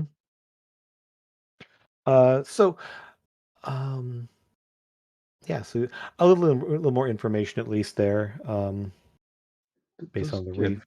Yeah. does the book mention Drador? Uh, Knowing you glance through it there, and you do see references. You piece together that was probably his father.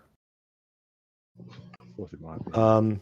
He doesn't mention it by name, but based on carrying on the work of his father and a lot of things earlier on in there, that his father was the previous reeve of the village, um, and then you looking for it, you do catch a reference of often communed with his father's presence, um,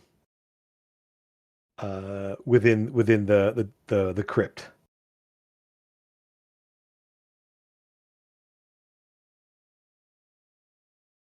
So Right. yeah. So Go ahead. that was the name on the tombstone then. Mhm. And you would have heard at least when the Reeves' actual name, Borthos mentioned at least once. There was Gordar.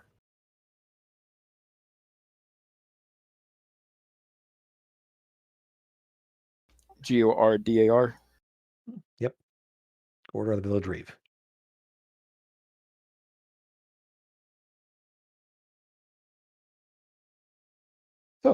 What next, folks?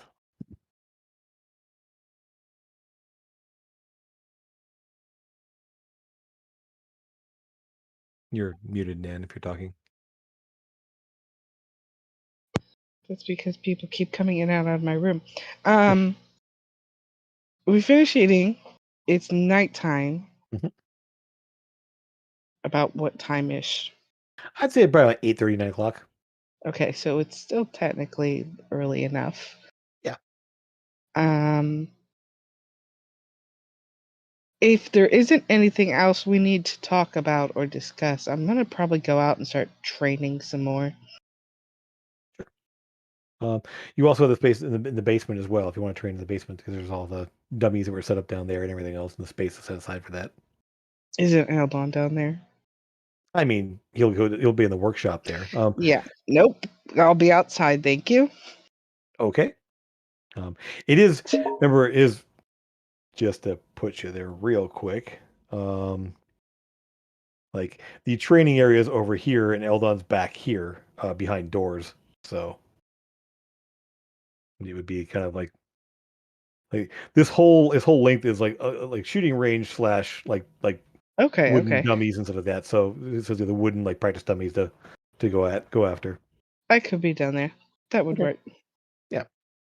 I'm confused. Why are you avoiding Eldon? I don't want to get blown up. Do you see the mess that's on his face? He's not gonna do dangerous stuff down there. He's He already promised.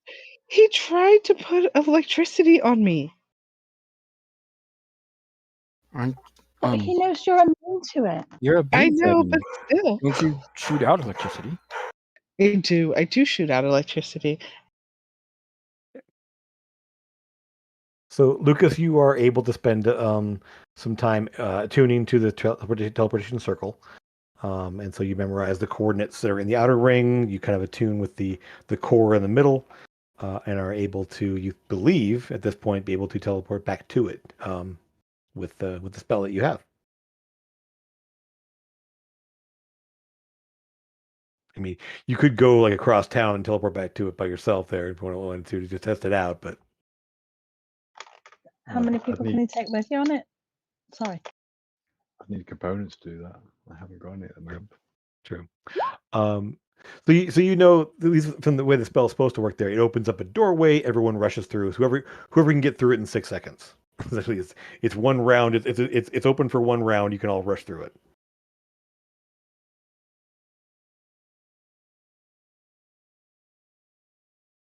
So yeah, that's basically it.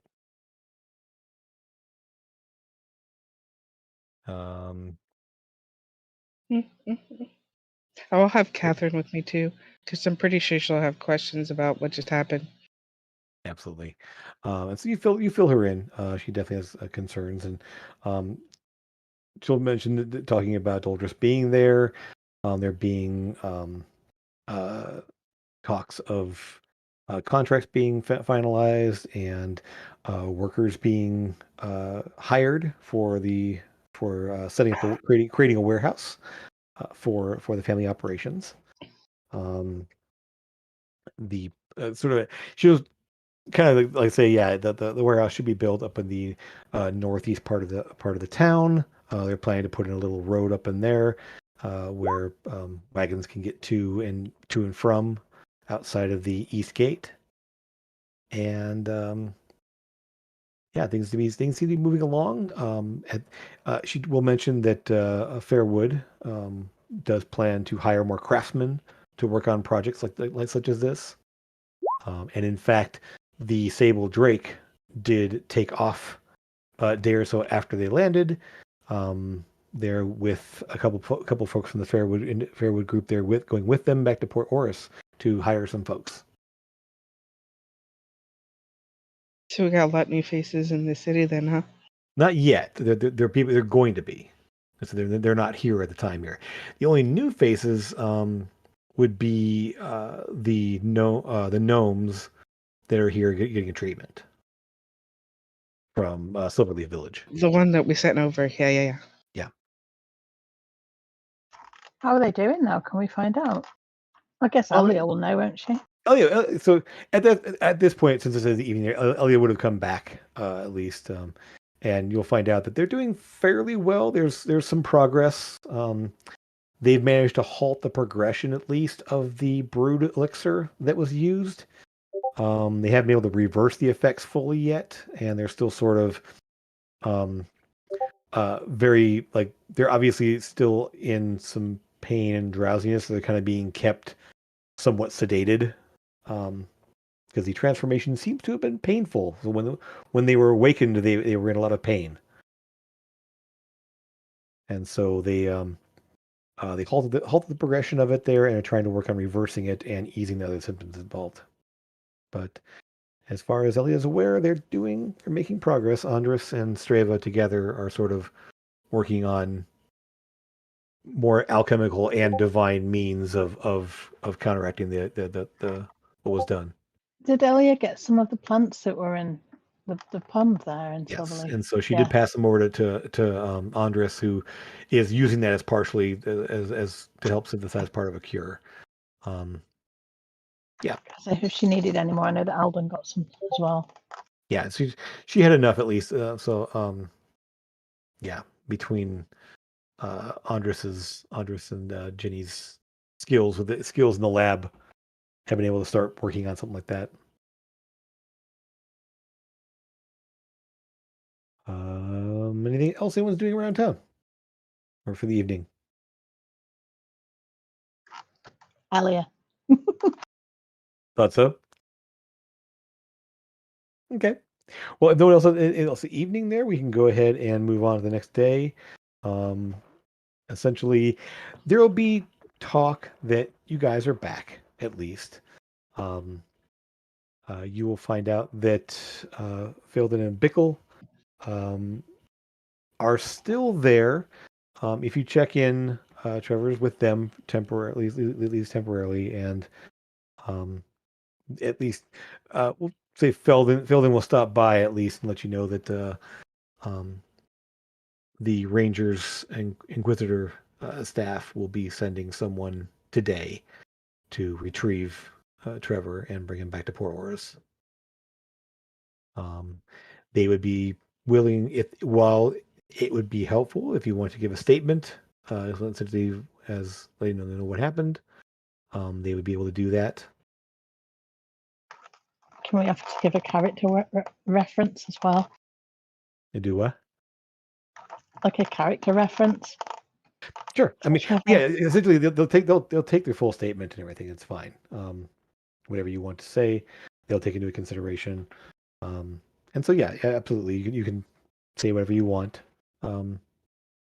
So we don't need to go through that, but at least at some point during this next day, that will happen.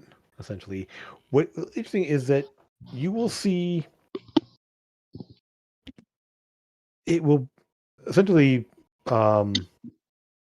depending on if you bring them here to the house, or they will basically um, essentially hire out a room someplace to use. It's up to you how you want to do this, but essentially, um, they essentially would have a room to use. They'll just rent out a room for the moment where they'll be there, and you'll see three people, two of which are in armor, very much like leather and metal armor, very very official looking, very competent looking individuals there, a man and a woman there, and both with very similar like bow, sword, shield, very uniform look to them. And the third person will actually be someone in lighter armor, but they have. You will see that as you speak with them, they have a tome that comes out and will start writing, and there will be, Sora, you recognize a zone of truth pop up immediately as you talk to them. It's just this is just the primary investigator slash inquisitor There's a zone of truth around me. around the room they are in when when you're talking with them. Essentially, it just happens when you go to speak to them. assuming whoever's there, this just there is a zone of truth there, and it just happens. So that we as can speak the truth, the whole truth, and nothing but the truth. pretty Well, much. that's not and if true, you but don't, yeah. and if you don't, you can choose not to say something, but what you say better be true. Otherwise, it'll be detectable. Unless you have No. ways of defeating that. Right, but you all could just, not lie. That they could just not lie, then you wouldn't have to worry about it. We won't lie. Assuming you No, wouldn't. No, So- But lying, I mean, whoever. lying is not what I was thinking. I'm worried they're going to ask questions that we have the answers to, but we are not willing to give them the answers to it. Essentially, they don't question you. They take a statement. Okay. So That's so different. essentially they just say, tell us what happened. And so essentially you give yourself, and if you try to not tell the truth, they're going to realize it. And so but they do not like grill you with questions. It's not, it's like they just take your statement there. Zone of truth ensures that what you're telling them is the truth. That's what it comes down Got it. That works out better. I mean, Yeah. Zone of Truth doesn't actually force you to answer a question, does it? No, It you can just choose not to answer. prevents you from being able to lie in your answer. So You cannot directly lie, but you can beat around the bush, per se. Sure. Yeah. It's not the whole So- truth because you've omit things, but it is a truth. And so what might happen is if you sort of hem and haw about something there, they might ask a clarifying question, but it's not sort of like, they're not grilling you, just sort of like, what did you mean by this? And just so essentially, if you choose not to say something, that doesn't stop you from not saying something. It's just that they're going to be, if there's something that's unclear, essentially they will ask a clarifying question, but they will not like grill you with questions beyond that. So you can give your statements there, explain what happened there. Effectively, whatever you want to say, I assume you will tell what happened, and that's what happened. Mhm. And so once they finish, whoever wants to give statements there, they don't force you all to give statements. As whoever willing to give a statement there, they definitely take the information. They thank you, and effectively, what ends up happening is that Inquisitor person can teleport. So they Trevor and teleport to where they're going next. I think we need to fix that first, Trevor. Figure out a way to make sure people can't just teleport in and out of our house. It wasn't in the house. It was to the town. Oh, No. okay. They didn't use the circle either. He teleported, like as in the 7th level teleport spell. We do actually have a teleportation circle in our house, though, or just outside Yes. our house. Well, it's outside Mhm. our house, yes. But again, no one can use it unless they're attuned to it, which these guys did not use that circle. They teleported in, like to the town, not to the city, not to your house. Anti-magic field.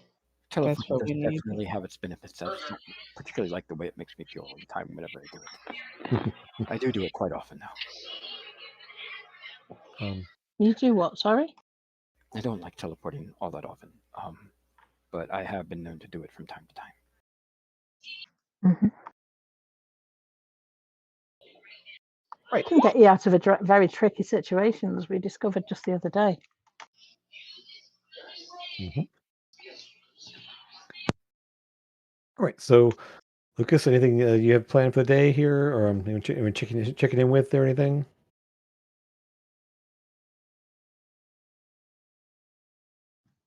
Nope, that's not gonna think of. Okay. One thing you will notice just around the city itself there is there are now like visible like street lamps that are up there, and at nighttime you will notice those light up and essentially what you'll find is they're actually dancing lights that are spaced enough apart that they actually can line the main parts of the streets and stuff. And there are actual, and guards do patrol. They do wander around. They all have some sort of light device as well as they wander around. It's not like they're actively like patrolling the area, but there is a guard presence at nighttime that are around. The town feels a little, on one hand, secure. but also a little busier. During the daytime, you see there are more people moving around. Not that there's so much like a higher population specifically there, but they're just doing more. People are moving around more. Um, things are happening around the city in a way that wasn't happening before. More people around doing stuff. Also, the fact that it's spring now, not winter. We've had no goblins in town recently, have we? Mm-mm. Mm, No goblins. checking with who? Well, Alia's here, isn't she? So Yeah, I mean she hasn't heard of any. Ugh, goblins are a nasty sort, aren't they? we can go ask Riley. Yeah. No, no goblins here, as far as we know. If there are, they manage to keep themselves pretty darn scarce. What about that necromancer guy? Who? Was he in Port Orus? Yeah, he was in Port Orus. Right. Yeah. Okay. He's probably not going to come here then, is he? Hopefully not. If he knows what's good for him. At least we can get back quick enough now. Thanks to Lucas. Yeah. And Nels, of course.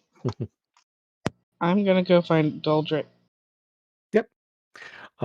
Essentially, she at some point, I mean, she's at the house until she like essentially will tell you that she's planning to bring up the latest drafts of the contract to the mayor, and then drop off contracts with Fairwood as well.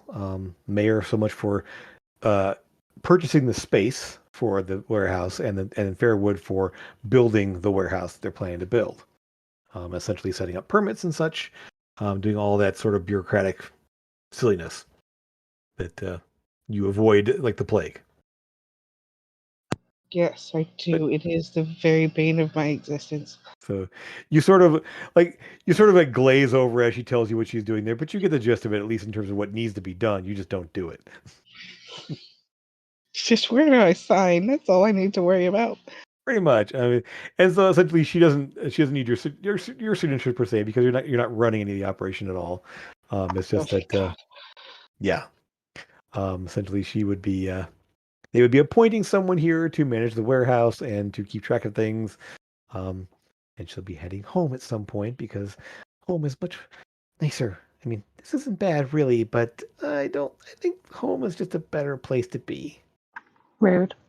Should have seen it when I had ghosts in it. No, I wouldn't have let her in here. She wouldn't know what to do with herself. Yeah. So she's essentially like doing all that busy work around the town, finishing up all that stuff there.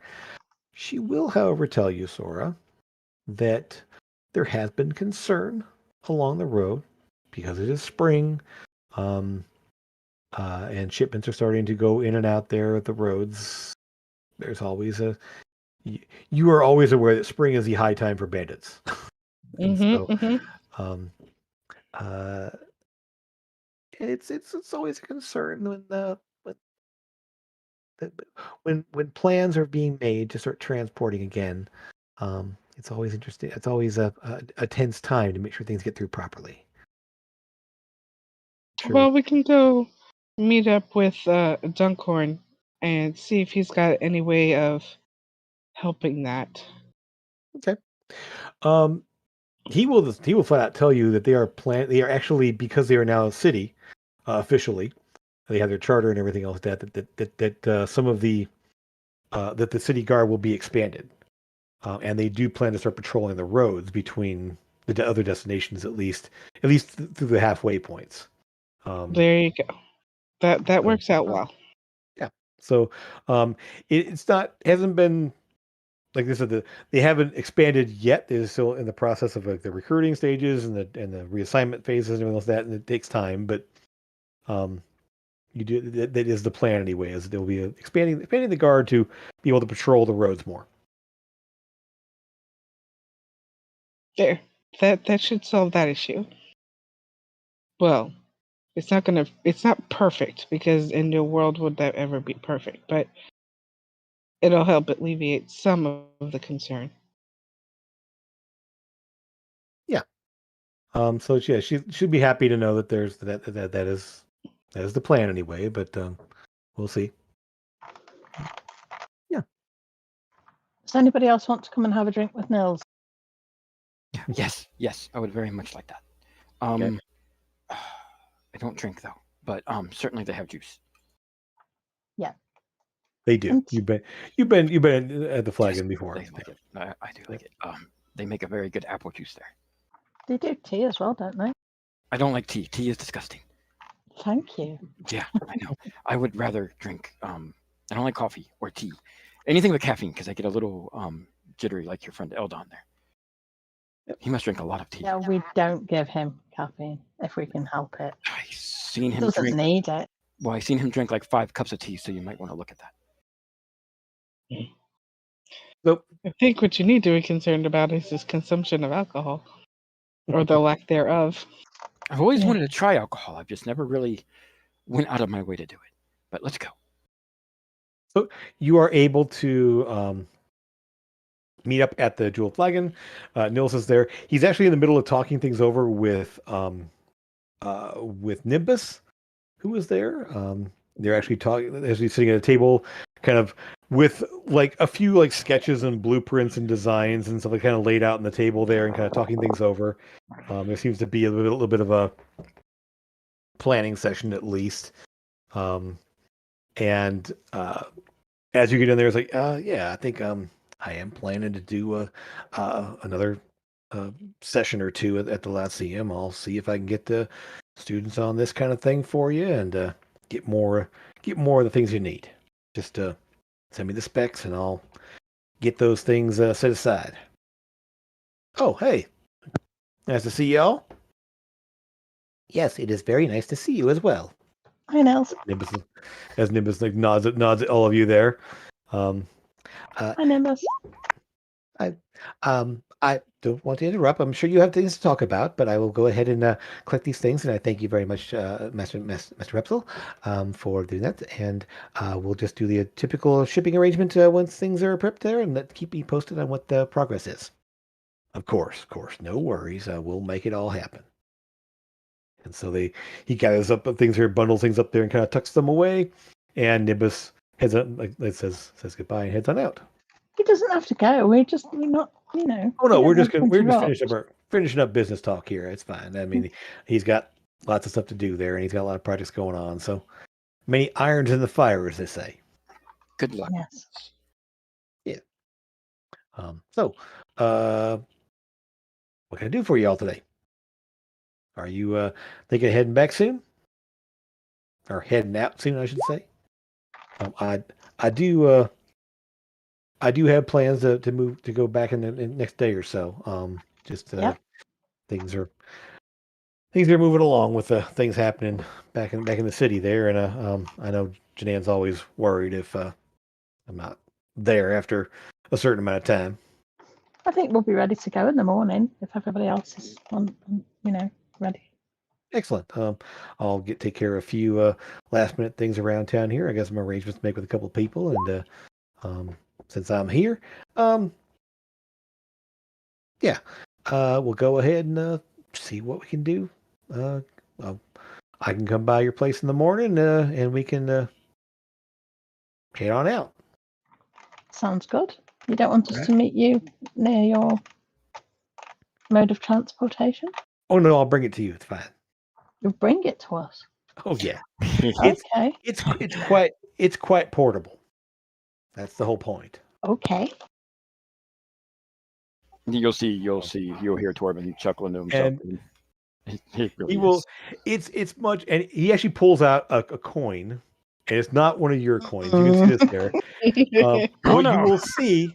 What you will see. It's Nils all along. I used to have this here as my primary way of getting around here, and you'll see it's a coin with what looks like a herd of horses on one side and a wagon on the other. It's I still keep it with me, although I don't really need to use it anymore. But it's a nostalgia kind of thing.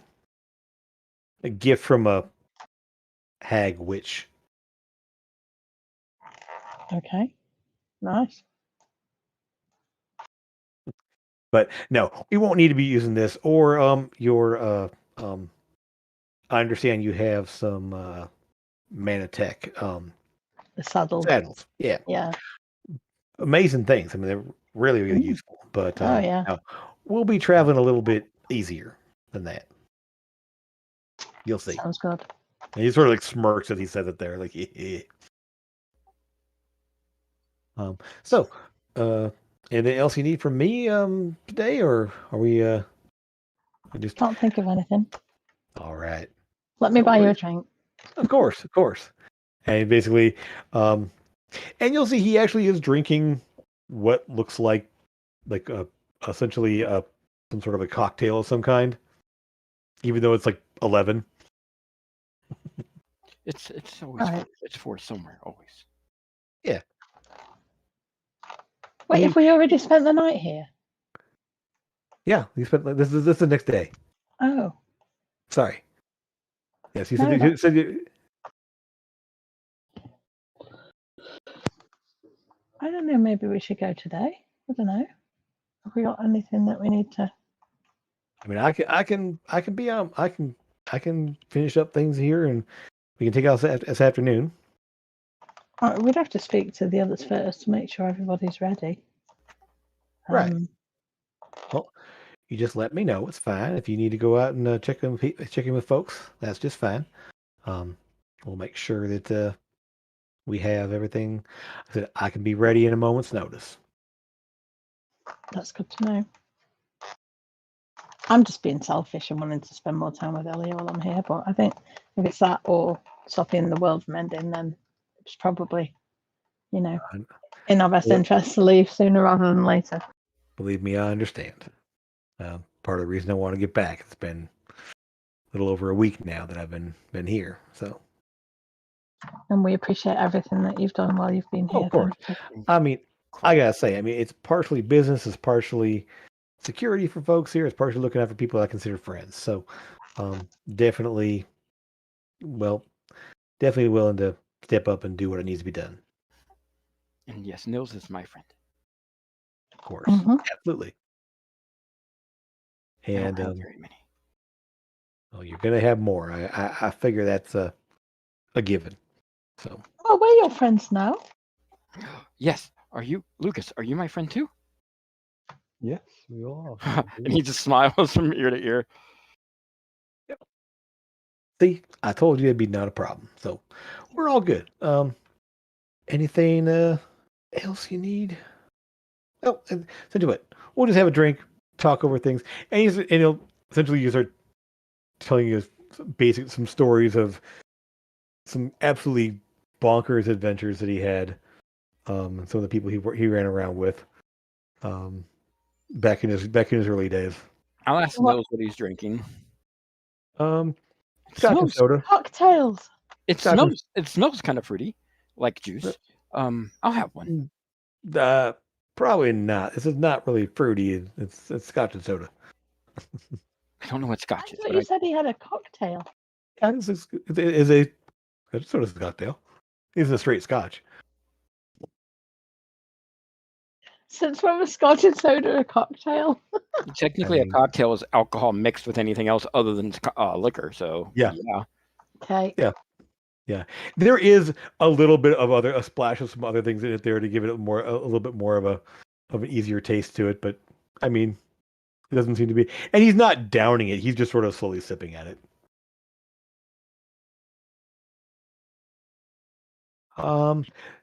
Duncorn is a well, okay. You just tipped away there. Fine. I was gonna say, I'm still here. I just have to take Okay. meds, and I didn't want to do it on camera. gotcha. So Duncorn is impressed by how your skills are coming along because actually you're doing more fighter stuff now as opposed to just straight paladin stuff. Just seeing you be able to shrug off more damage and through second wind and attacking more often with the action surge and such. So definitely showing a little bit of what you can do. He's obviously seems to be excited with the prospect of having more people here to work with and be able to secure more area around the place. He's always been worried, especially about the eastern road because of the farms and everything else along there. And so having an actual force that can patrol there and help people out when they need it, especially once the slot had showed up and attacked the city earlier. Um, Definitely eager to have more people that have better skills and such. And he's kind of working on a training thing and looking at what you're doing and what some of the other people in the training yards are doing. They're kind of turning one of the fields outside of town as a full-on training yard, like doing actual formation drills. Um, you'll see there's actually target practice happening from the watchtowers, like the gate towers and the watchtowers along the way. They're actually taking target practice and like shooting at various ranges, trying to like sight and get like basically areas there. Um, and what's interesting is you'll see it's not sure if it's a practice thing there, but you will see like a set of lights, like out to about 120 feet, and they're dancing lights basically, and they're using those as range markers. Nice. They'll just set them at their maximum ranges from each other, and using them as range markers for firing arrows in. So each tower has its own like dancing lights device for That ranging. is nice. Cool. Think Yeah. they're bulking up around here, huh? Yeah, I mean, we don't anticipate an attack on the city or anything else like that. But that's wrong. That was Nils' voice. Sorry. We don't anticipate attack on the city or anything, but it's a matter of making sure that everyone's prepared, and that's the way to make sure that we can handle anything that comes our way. It's better prepared than caught off guard and something comes along that we can't deal with. This is very true. Yeah. Very true. Um, as you come back and show more what you can do, that's always a exciting kind of a. And as you guys have been like sparring and stuff like that, you'll see that there's a lot of like people like watching and looking at what you're doing because not many of them can stand toe to toe with Dunkhorn. He just mops the floor with anyone else pretty much. Because you're ninth level and he's basically around a little higher than that, but not much. And they're all like first and second level. They'll So, get yeah. there. They'll get there. Oh yeah, I mean, watching them drill, some of them are doing well. They seem to be doing pretty good. Like I said, the archers are seem to be doing great. They all seem to be doing pretty good with their techniques and such. So it's impressive what he's putting together. Do you mind if I send Reese out here every now and then to get some target practice in? Oh, absolutely. I think Awesome. that's a great idea. Anyone in the town that can and they can get up on a wall or man a gate is helpful. I think anyone who's willing to grab a weapon and help out in case it's needed. We have plenty of people in town that can kind of keep people safe inside and deal with that. Nimba says these fire stinkers. No, fire extinguishers. That's the word. Actually, will go around and put out fires and such if somebody tries to set a fire in town. A contingency that I never would have thought of, but it's why we have people like him around. That's awesome. It's awesome. So much better than it was before. It's a manatech for control flames that extinguishes flames, but all it does is just you point it and extinguishes the flame. So, well, I staying long, or you guys out on your next crazy endeavor? I think we're heading out either in the morning or later on this afternoon. Oh, I can't wait. always a whirlwind. I don't miss those days. I did it more with more of a military like regiment kind of thing, but we never really stayed in one place very long. Yeah. Hopefully, at some point, we get to sit back and relax for a couple days. those that have the ability are always on the call. Someday you can take over my job and run this place. I don't know. That will be a far stretch to live up to your shoes, dude. I don't know. You starting to knock my weapon out of my hands a couple times there. It's getting a little bit embarrassing. Well, that's because, and I'll show him Cloud Strike, Mm-hmm. and I'm like, if I hit hard enough, it just knocks them out of their weapon out of their hand. I don't even do it. It just happens. It's when you have the edge, you always use it. That's the way of it. So good on you. Excellent. Jim, yes. I think I'm going to swap out the my for my attuned items. Okay. I've got the fairy bow, pixie bow. I don't really use it. I'll keep hold of it, obviously, but I'm gonna switch that out for the coin. I think just to see. Okay. Well, then I will make that change for you. But when you do attune it, there's again none of you don't hear the voice. Mm-hmm. Sort of another, just like a satisfied sound of, whereas that's only the second that you've heard anything before. But effectively, what the coin does, it gives you a point of luck. Just a little lucky feat. Right. It's one point of luck. Okay. The halfling tabaxi, huh? No, it's actually I think it might actually Halflings be. don't get luck. Yeah, they're not. They get to lucky. They get but They could re-roll ones. they can re-roll ones. But yeah, the lucky feat is basically you can just choose to re-roll a die, or just choose to roll with advantage. You can also force somebody else to re-roll. Yeah, you have that. I believe you can actually go to inventory and you should be able to find the coin of fortune. Grab that and put it on your character sheet. Lucas. So what you have now, as Trevor handed you a masterwork rapier. Essentially, there's +1 to hit and damage. Let me double check the other stats on that. I believe it was just a straight up. It is not magical; it's just augmented. Yep. Which means it could be enchanted beyond what it is. It also is threatening. It does crit on a 19 or 20. Speaking of which, before we go, I would very much like to get some supplies before we go. Who you telling that?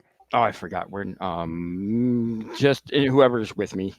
Okay, I could probably still the tavern there. Yeah. So I think we'll all get supplies before we leave town again. Okay. I'll go then. Yes.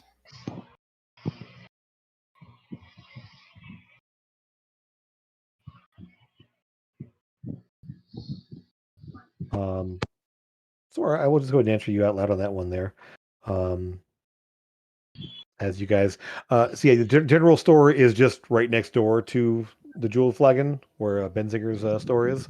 He's got all kinds of provisions and everything else in terms of jerkies and provisions and rations and pretty much anything you would need for traveling or just general provisions of any kind. Sora Duncorn will not.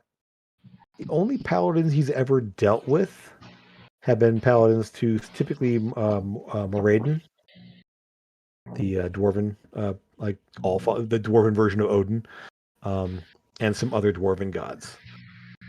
He's not really dealt with too many paladins outside of Coppervale.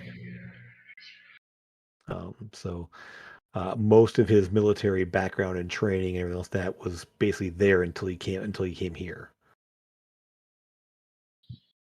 If you could keep an ear out for me and let me know if any come through, I'd appreciate it. course. It doesn't sound like that's a very common devotion. It is not, but I'm looking for one. Excellent. Well, I will check in with anyone that comes by and see if anybody fits the bill. I appreciate it. Thanks. Of course. And see. And Lucas, you also got the dagger from Trevor, I believe. Yeah. Okay. It's listed as the Songbird dagger +1. Very, very shiny dagger. Doesn't that have to go back with the other one? There's another one like it? Mm-hmm. Yeah. So there is that. Let's see what else. I don't think there's anything else that really. I put the coin in my inventory, but it's not coming up as an attuned item. It's I believe. In this case, no. What you'll find is that once you actually do attune it and you have an opening for it, it doesn't actually take an attunement slot. Well, that's interesting. Essentially, if you didn't have one open, you couldn't attune it. But then once it does, it just sort of appears. All right. So yeah, Cool. yeah. And yeah, I think we'll go with everything else here in a bit. But that's pretty much all the gear to look at for right now. Is there anything else you want to grab from town before I you would get to just get Mills? some potions and some just basic healing potions and some. Sure. Really, that's basically it. The the healing potion you're going to get from one sec here, from the Morning Dew shop, kind of around the corner from the there.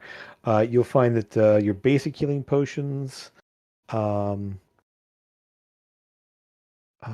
is it here? Yeah, basically, that's weird. The space in there is the basic heals is a 2d4 +2 or 25 gold. And they do happen to have 3 greater heals for 100 gold each. I'll take a 1. Basic or greater? 1 greater, and you said basics were Basic 25? 25, yeah. Okay. I'll take 1 greater and 1 basic. Okay. Cool. Yeah, you'll find that the stock there really hasn't changed a whole lot. Although I do need to fix a typo in there. That's okay. No big deal. And as always, Jenny, the shopkeep there, will tell you if there's any special requests or anything you want to look out for specifically. They can do more. They may have a few things they are working on based on some change in seasons, essentially. Certain things are easier to grow in different times, and so we have more ingredients at different times of the year. So always come back, or if you have a specific request, let us know.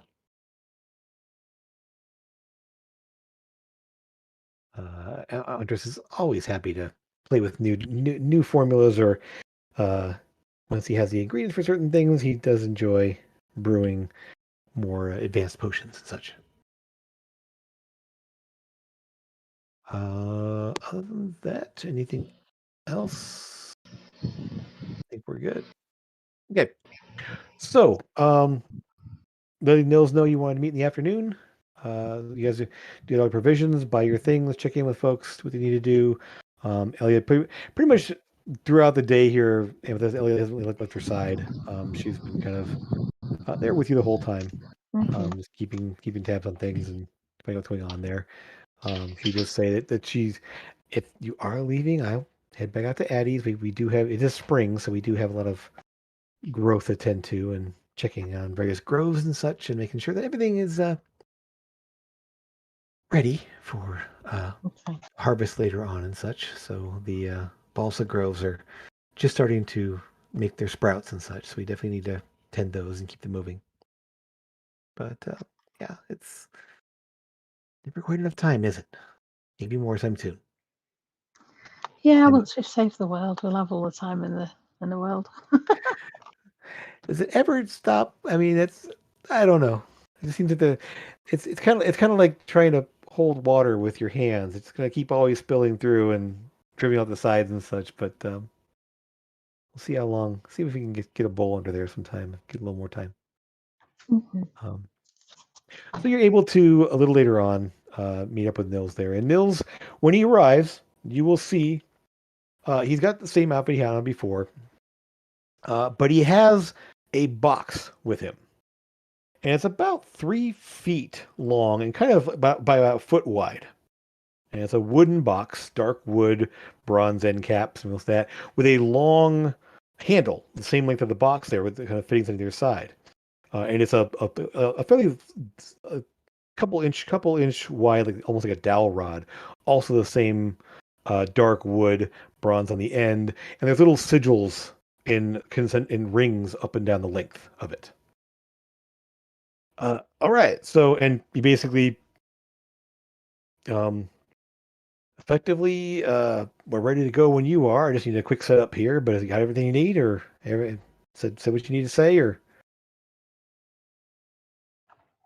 I think we're It- ready. We've got food supplies and stuff, haven't we? So excellent.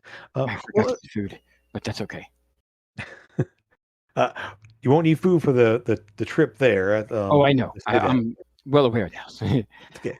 So he actually let's go on the back patio. I don't want to draw any crowd here. And also, this is a little bit odd, I know.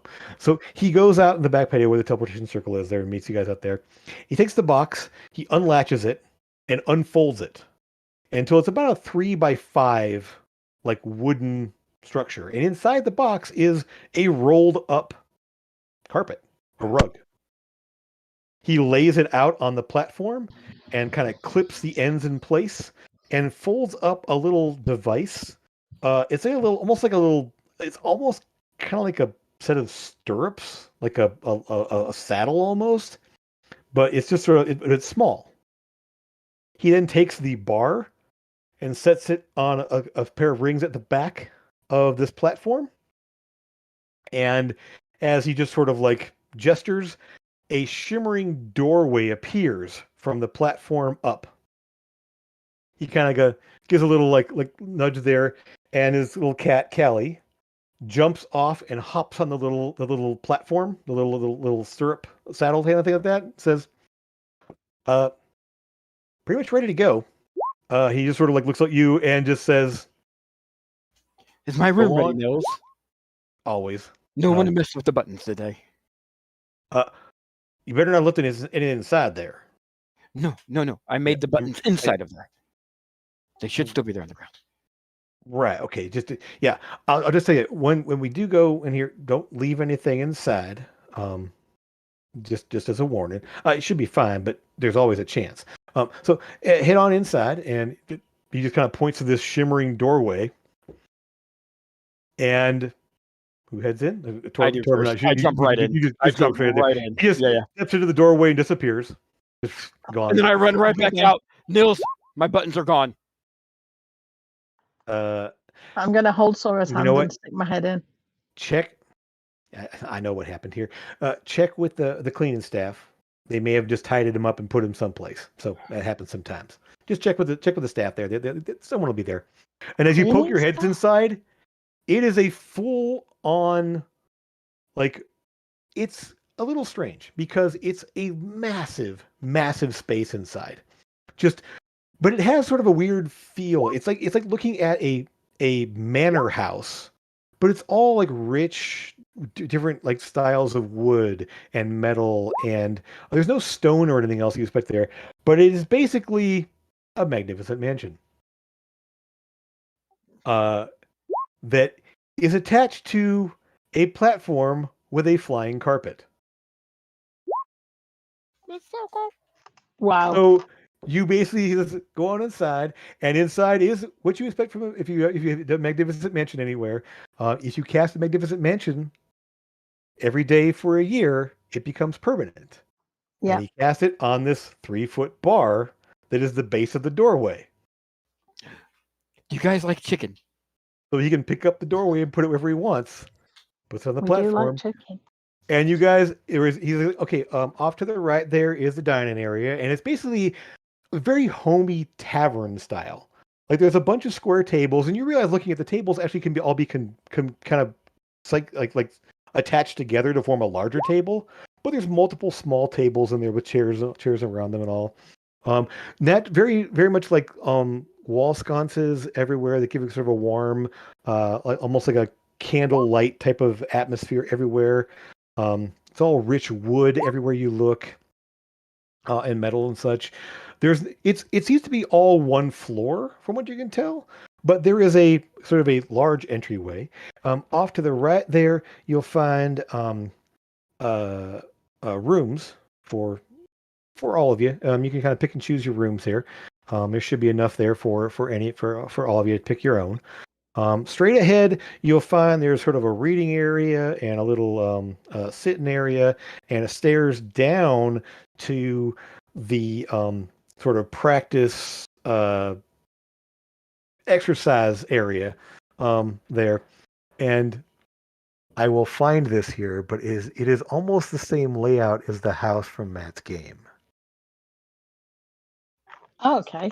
Oh boy. So slightly different there, but in terms of like all one floor there with the stairs going down. Just the last room on the left down that way. Don't go in there really. I mean it's locked, but that's where my workshop area is. I have sort of a set of tools back there to work on. As I said, don't leave things behind here because, well, I've had pranksters will come along here and try to dispel it. If they dispel the room there, it'll dump everything you leave behind out on the ground. I learned that the hard way. So pretty much don't want to leave anything behind in here. But we'll be traveling pretty much. Cali flies the carpet 24 hours a day at its full speed. And we can just travel inside here. Wow. So And it's you familiar. have food? Oh yeah, in the diner in there. Just any of the cook staff there, just ask to tell them what you want there. We got a pretty wide menu of all different kinds of things here. We switch it up every now and then just by recasting the spell and changing the menu up a bit. That's Amazing. that's Janae's department. I actually can't cast the spell. My wife had to cast the spell because it's a little bit above my arcane abilities specifically. But yeah, this is sort of a project we worked on for a while. Whenever we go anywhere, this is how we travel. Amazing. And Isn't it so, like a 9-course meal for up to 100 people or something? exactly, yeah. There's no chance of running out of food. At least Trevor it's would have more than- loved it. Yeah, yeah. Essentially, yeah, it is a wide menu of a lot of different things. I mean, there isn't like everything you possibly want, but there's enough there that you can try a bunch of different things as whenever you want. And it's all very good food. And we'll get unseen servants too, right? Yeah, they're unseen servants, except they actually have uniforms. So Oh. the stewards are actually wearing like black doublets. There's no head, there's no and there's no feet, but you can see them because they're wearing clothes. So There's a cat. Hmm? There's a cat. Oh, Yeah. his little wireframe cat is flying Oh, the. Nels's cat. Yeah, Yeah. yeah, It's the Yeah. cat that was on his shoulder. yeah. Yeah, But this it one actually moves Yeah. around a lot now. Yeah.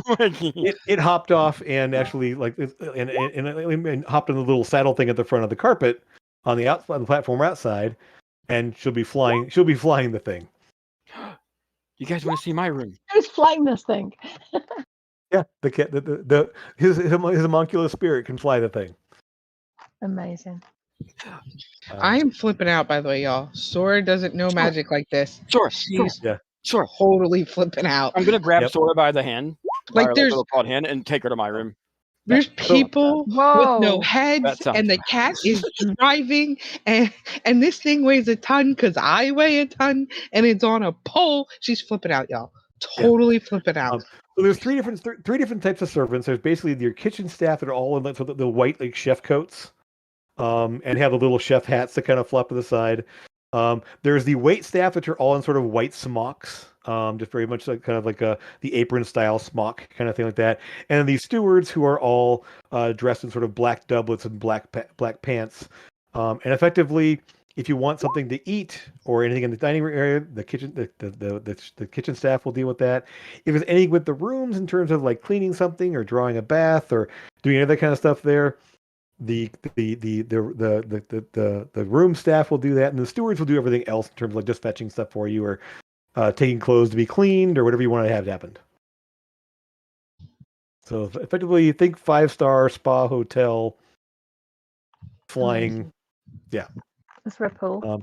And since the cat can fly it for 24 hours a day and it flies at 80 feet around, it doesn't take long to make the trip Hmm. because you don't need to rest, you don't need to stop to camp. It just keeps going. Okay. Amazing. The rooms are all just they're not fancy. They're all very like large, comfortable beds. Place a little table to put clothing on, stuff like that. Little footlocker to put things in. If you wanted to store things temporarily, but it's all like comfortable. Just very. The place has a very like average, comfortable temperature. Um, so yeah, pretty much the rooms. From what you can see, the rooms are all fairly uniform, other than what you put inside there yourselves. But they're all comfortable for 1 or 2 people each, and you're all set. Amazing. Yeah, essentially eat whenever you like. That's fine. We've got things here for they should be able to take care of what you want there. There's we can set up a bath for anyone that wants a bath, or actually downstairs is a practice area, but there's also sort of a common bathhouse area, a big pool of water and such. You can kind of Oh, there is a pool. well, it's more like a large bathing pond essentially. I don't have a full like pool to swim in, but it's a nice place to relax and it's there's a lot of steam and such there, and That's where I'm going. Come on, Amethyst. Sora, we're going swimming. I want to go swimming. Amethyst, There's you a can swim. swimming pool? This is a Technically, bathing pond. it's like it's kind of like a Like you said twice, it's not a pool, but we all don't care. It's a pool. like a Japanese bathhouse kind of thing like that. I mean, it's not super It's a deep, pool. but sure, yes, it is a large pool of water that is steaming, and you can go in there and It would, relax. Oh, think it's a think large bath. think, Okay. think large hot tub. it would be a pool for Trevor, but he's not there. It's a pool for Eldon. Yeah. Trevor would Oh, love it Eldon with is all flipping this out too. I food. mean, absolutely, Eldon's like from like the idea that you have a homunculus is flying the flying carpet, and you have a platform on. Yeah. So too bad Eldon's not here to see this, but He'll tell watch him about it. I'll tell him about it too. So yeah, it'll take about 3 days, roughly, to get to Port Oris. As since you don't have to stop ever, you don't have to stop in camp. You can just keep going the whole time. So, and these things, the carpet travels at like double the speed of a normal horse. So, it can literally make it in less than half the time. So, Awesome. you guys are able to travel in peace and comfort. They also kind of say, I understand the need for. I'll say this: don't spread the word about this form of transportation. First of all, having a wizard to make the doorway, that's a year's worth of time. You have to cast the same spell over and over for a year. So that right there is a pretty astronomical cost, just by itself. But I mean, I made the carpet, and I made the platform, and I basically got everything else designed the whole interior with help from my wife, and she cast a spell, and I put it all together. It's definitely better than those airships I've heard so much about. I mean, the airships are an amazing feat of engineering and such, and I'm impressed the way they work.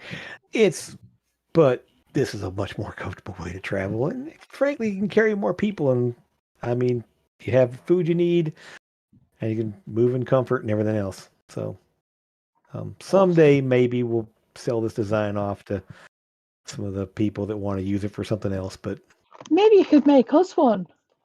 That'd be great. I mean, if you It might find, be a year from now, but yeah, he can. I mean, you had to get Shanann's really good side in order to commit to casting the spell for a year for you. I'm sure we can do that. Well, and with this, you're the only one in the party that eventually be able to cast this yourself. Wow. Awesome. Because I'm it's her. seventh, it's a seventh level spell, so Maybe I'll talk. Yeah. you're the only caster who can go that high. She tells me all the time I'm her favorite employee. Well, And maybe we'll have a chat with her together. Okay. So, and essentially, he will find things around the place. There, he will find. You'll see back in his workshop area quite a bit. Kind of in the back, back left corner, kind of back left corner of the area there. But he does come out and share meals. There's food and drink of all kinds. It's a little. I mean, 3 days in this one place is a little bit boring. One thing is if somebody wants to, they can poke their heads out the door and see the ground rushing by. The No, cat's thank just you. sitting there. The cat's just sitting there, like Yay. Please. just look at there, and the cat's just sitting there on the. It's like a little like it's almost like a. You look at it now, it's almost like a motorcycle kind of thing, where basically it's this long seat there and these little handles that it just sort of like clips onto, and it's just sort of like hunched forward there, sitting on this little like platform there, and it just flies the ship, This is flies the amazing. carpet. I would say see my room, but there's no buttons there anymore. Has it got a name? Not really. I never really felt the need to name it specifically. I mean, it's not like it's a Surely. sentient thing. I mean, it's. Boats aren't sentient. They have names. That's true. I do. Well, it's not really a ship either. I Some mean, people- it's our house on. It's our flying house essentially. Some people name their houses. Some people name their weapons. For goodness' sake. Well, I once knew a guy Shaggy. who had a gun called and actually, Vera. he glances down at the little hand crossbow on his hip and goes, yeah, I guess so. Yeah, right." Hey, guys, this house is carpeted. Not rugs. Is it now? Shut up. Is it now? I thought it was funny. No. Torben, you will find that one of the cleaning staff has a jar with all of your buttons you left behind. So essentially, What is because you this left them on the floor, they just button swept them up into a jar. What's What that? is this button thing with him? What is it? Into buttons. I like buttons. You said you like buttons too. I do like buttons. I like all sorts of little. Let me look at my belt full of trinkets. I like trinkets. I like little things and buttons and shiny things. But you know, look at this amethyst that Trevor bought for me. How cool is that? Shiny. I like it a lot. But you seem a little bit obsessed with buttons. Is there a reason for that, or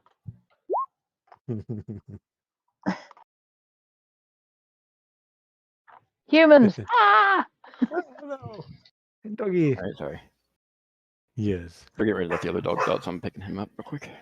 So is there a reason why you're obsessed with buttons? Yes. Which is Just move on for now. Oh, sorry for another time. We'll just say, as the dogs are barking in the background. But yeah, if you press for it, you'll find out that Nils's crossbow is named Caleb. right.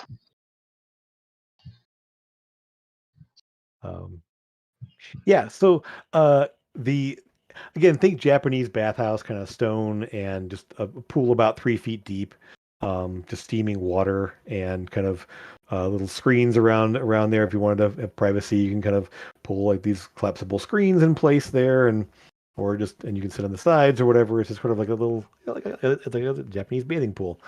Nice. And then the other part, so that's kind of down the stairs, and to the left is this little bathing area. Down the stairs to the right is this big old practice room with like a full on like long narrow shooting gallery and dummies, very similar to what they have in the house. Actually, not too far from it. But yeah, it's sort of like practice dummies to hit with weapons, and there's a whole rack of like wooden practice weapons and everything else along the way. One thing you'll notice is that the cleaning staff is literally just anything that's spilled, anything that's like dirty, what else that is just they just walk by and prestidigitate and clean it. They sort of wave their hands over something and it's cleaned. Any food you come on there, it's always brought out within minutes of you asking for it. Always hot or whatever you like. And let's see anything else. It takes, like I said, 3 days to get to Port Oris, and Nils basically, as he does step outside and up on the platform itself there, it sort of like hunches down there, and essentially at that point, then he sort of like is obviously giving commands to the cat to land. And essentially, so he's at that point guiding it himself there through his familiar or through his homunculus, and it comes down and lands in front of his shop. Nice. And we move ourselves back to Port Oris. And his shop being right here. Actually, it's this building right in the corner over here. Sorry, it's all the way down here. It's this one right there. Again, 5-story building, small, unassuming shop on the side there. Another door off to the right of it. He basically just ushers you all on outside there. Make sure you don't have anything left behind. And once you do, he just takes and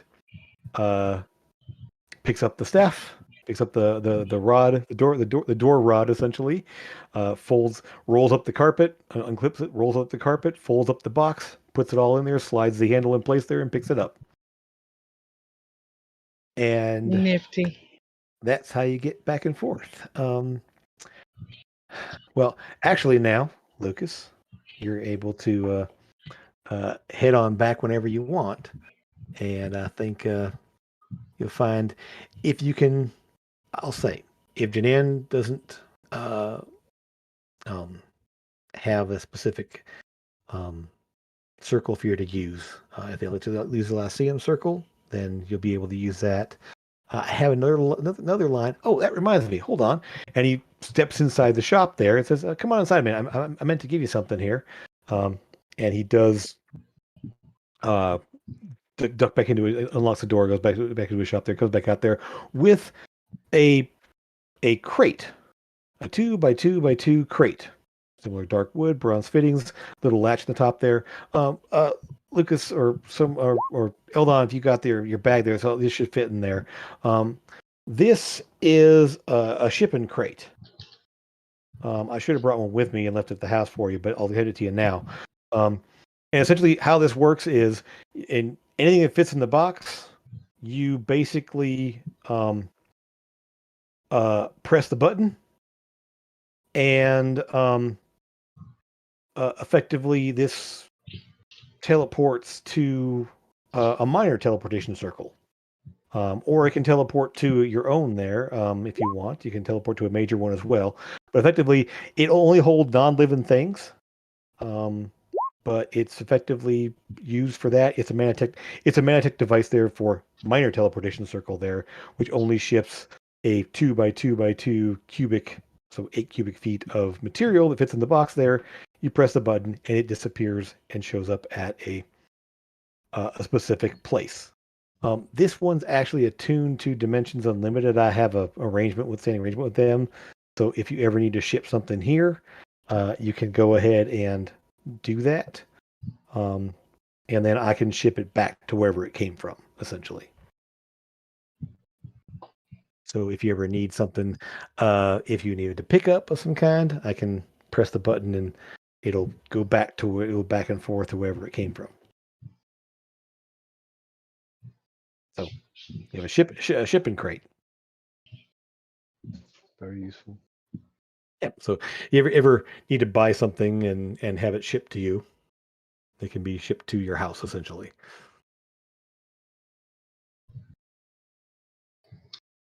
Oh, and how did you guys get the name of Raven's Tales? Well, the tails was for our initials: Trevor, Amethyst, Lucas, Eldon, and Sora. So now you guys are just called Ales? Well, now we have you. It'll be Tails again. Oh yeah, Oh, good point. I'm on top as always. I like that.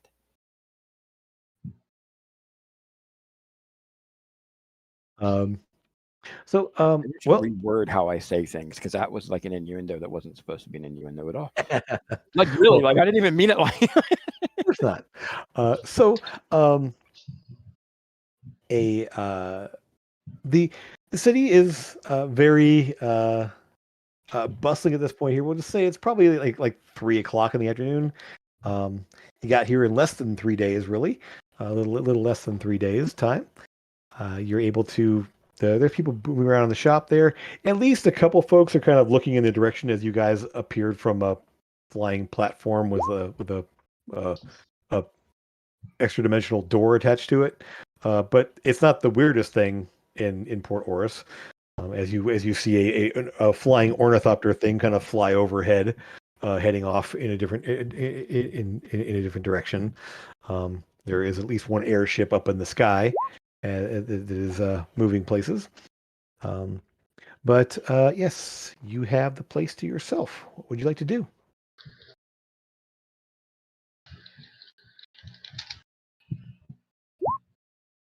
We need to go to the Lyceum, really, don't we?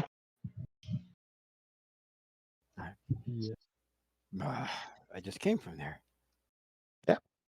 No, you've been away for about 10 days. Probably as long as you've been away for than you have been for a while.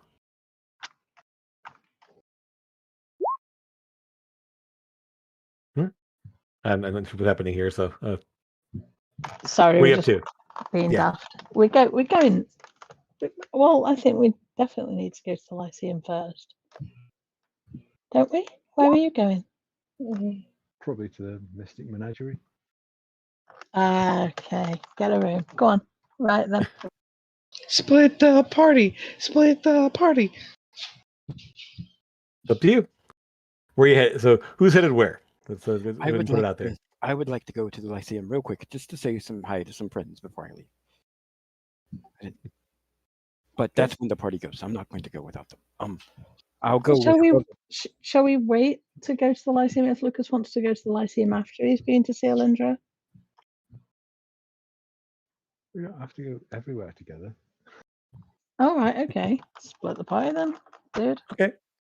So Lucas said the menagerie. I mean, you guys can have the menagerie as well. I mean, it's a place to buy things. So there is that. So I have at least 2 for Lyceum, 1 for the menagerie. How about Sora? Sora will probably be going to the Lyceum. Okay. Eldon would be 2. Just because I mean he is with you this whole time. So, Lucas, when you get to the menagerie, we'll just kind of go from there first. Of course, Lindra's very happy to see you there.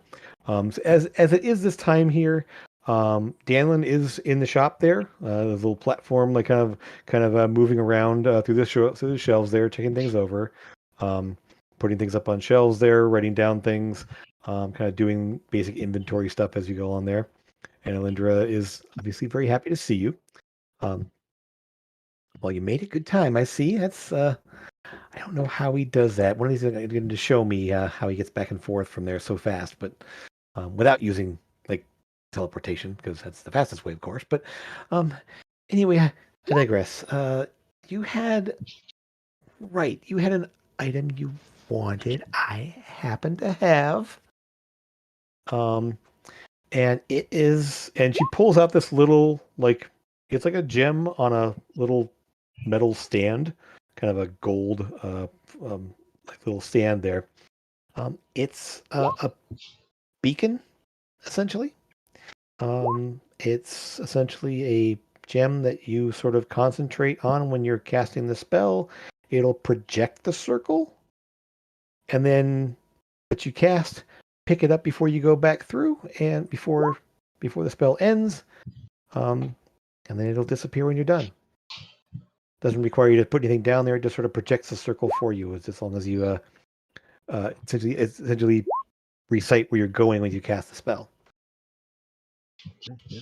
Thank you very much. So basically, it is a reusable teleportation circle, like focus essentially.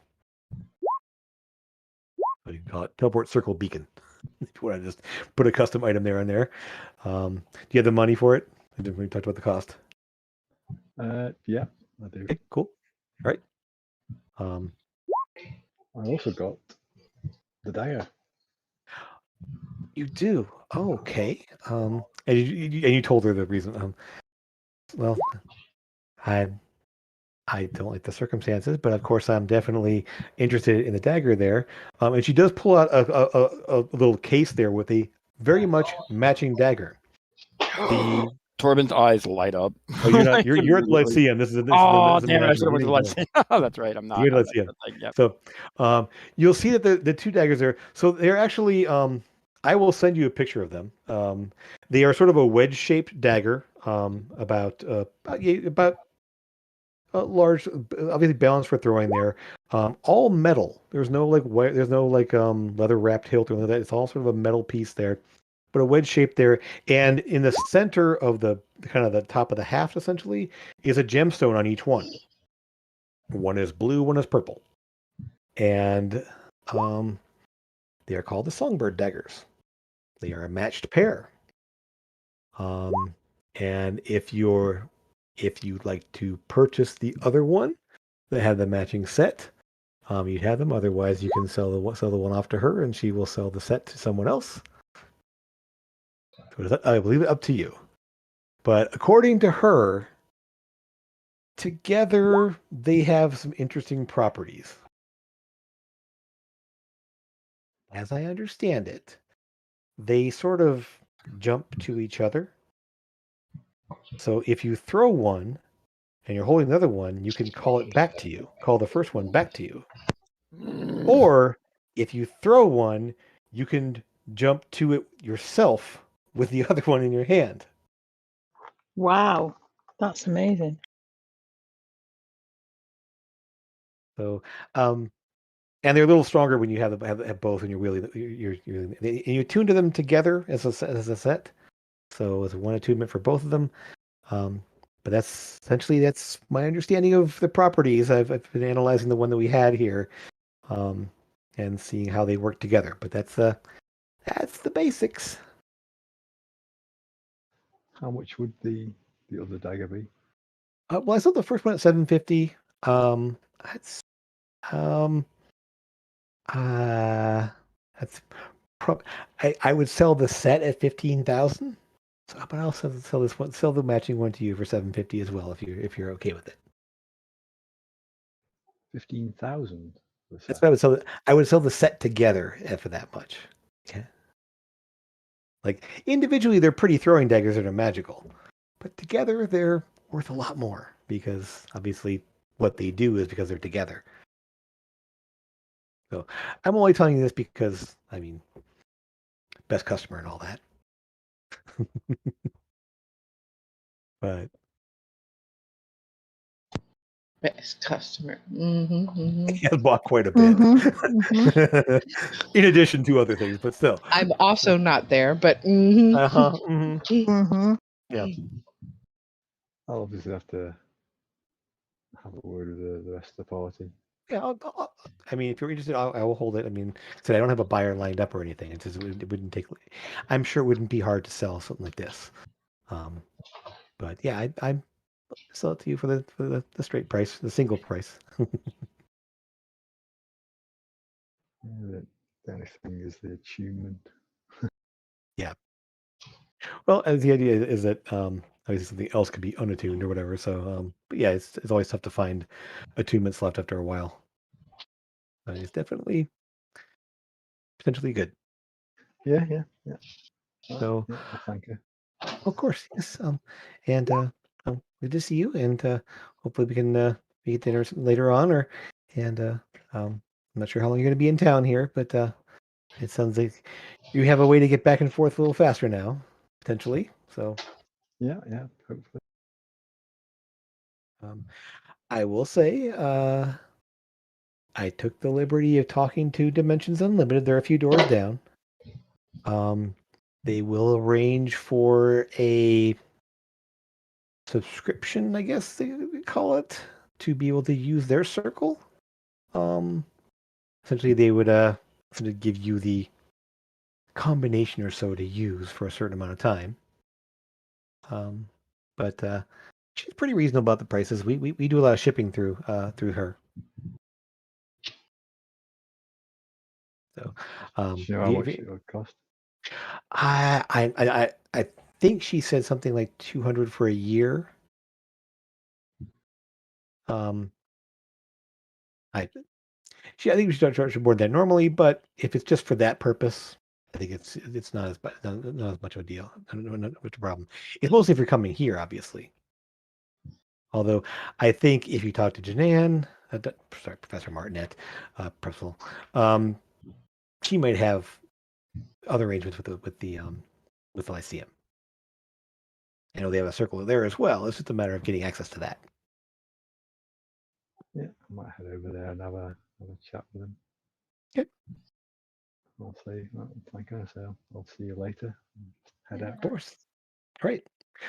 So in the Lyceum, as you guys get there, Torben, you kind of like head on in there. The people know who you are. Although I would say this, being who you are you like friendly to them or just kind of like slink past them? It would more or less be exactly the relationship that I have with the group. Like very, very friendly, but very, very shy, very, very awkward, but Okay. still polite to everybody, still saying Sure. hi. He'll have people he likes more than others, Sure. things like that. A lot of folks there probably don't know who you are because you do kind of like slip in and out pretty unnoticed at times if you choose to. So yeah, the people you do like say hi to, they at least, oh, hello, good to see you again. Like no one's like jumping up like celebrating your presence, but they are very friendly at least back to you as well. As you're able to go through and you see that people do seem to know Torben as you go in there with him. The I'll do reception area. shy Yes, little go ahead. waves and everything, Mhm. and just like that with the group or with the. Pretty much you have access to most of the student areas and everything else, and then have ways of they basically there are essentially like intercoms almost in various places. Basically you can go to this little panel here and do a message spell essentially to somebody in the place, Right. and effectively like get access to other places on request essentially. But you're able to get to the library no problem or anywhere any of the basic student areas without any interference or anything, and nobody questions you with the other people that are here with you. Right. But I Yeah. would just go to my familiar places, probably check out the library again, and then but Yeah. make sure I don't like who else at the Lyceum with me again. I believe it's Everybody else? Okay. Amethyst, Sora, and Eldon. Have you guys have been here before, right? Yes. Right. Okay. I think Nils mentioned that. So you've seen the library. Hmm. There's so many books. There are books. Lots. It And is lots. it And is lots. a library. Yes. So books are at the library. Like that's where they go. I like it. I've spent a lot of time there. I read a lot. Good. So you guys in the library there, and I think then with that, you guys getting to the library, determining what you're going to do, and what you're going to look into. We'll get into that next time as we are coming up on the end of our time here together. I know we had a little bit late start, so we were a little bit later than normal here. So I want to thank you guys for sticking it out. And if you're out there watching, I hope you enjoyed. And if you're watching in the future, again, thank you for being here and thank you for being part of our story today. We have a new member now with the party. We do. And Mm-hmm. I can promise you he will not shoot anyone innocent. And we're already watching in the future. Exactly. So, if you have any questions or anything else, throw them my way between games as usual. If you're out there watching and want to learn more about that, check out our World Anvil. I'll have I can post links in our video there if you want to check out the information about the world and the places and everything else in there. Check out the world of Avress and all the party stuff that's here, timelines and descriptions of all the places and people they've run into, and that's a good place to check things out there. If you're looking for D&D games, stop by House of Gamers. Jump into our D&D campaigns channel to see what's coming up there. Jump in our looking for group channel to see. Let us know who you are and what you're interested in when you're available. And we guys be setting up games there. Hopefully, we'll be able to match you up with some dungeon masters as we move along. And next Thursday, we'll be doing a special episode of DM&D Chat there for DIY edition, doing a homebrew items and such. And we're going to actually have a special guest on that episode. So stop in to check that out and see what that's all about. So hopefully I can see you then. Other than that, thank you for being here. Thanks for hanging out. And see you again next Saturday. Take care.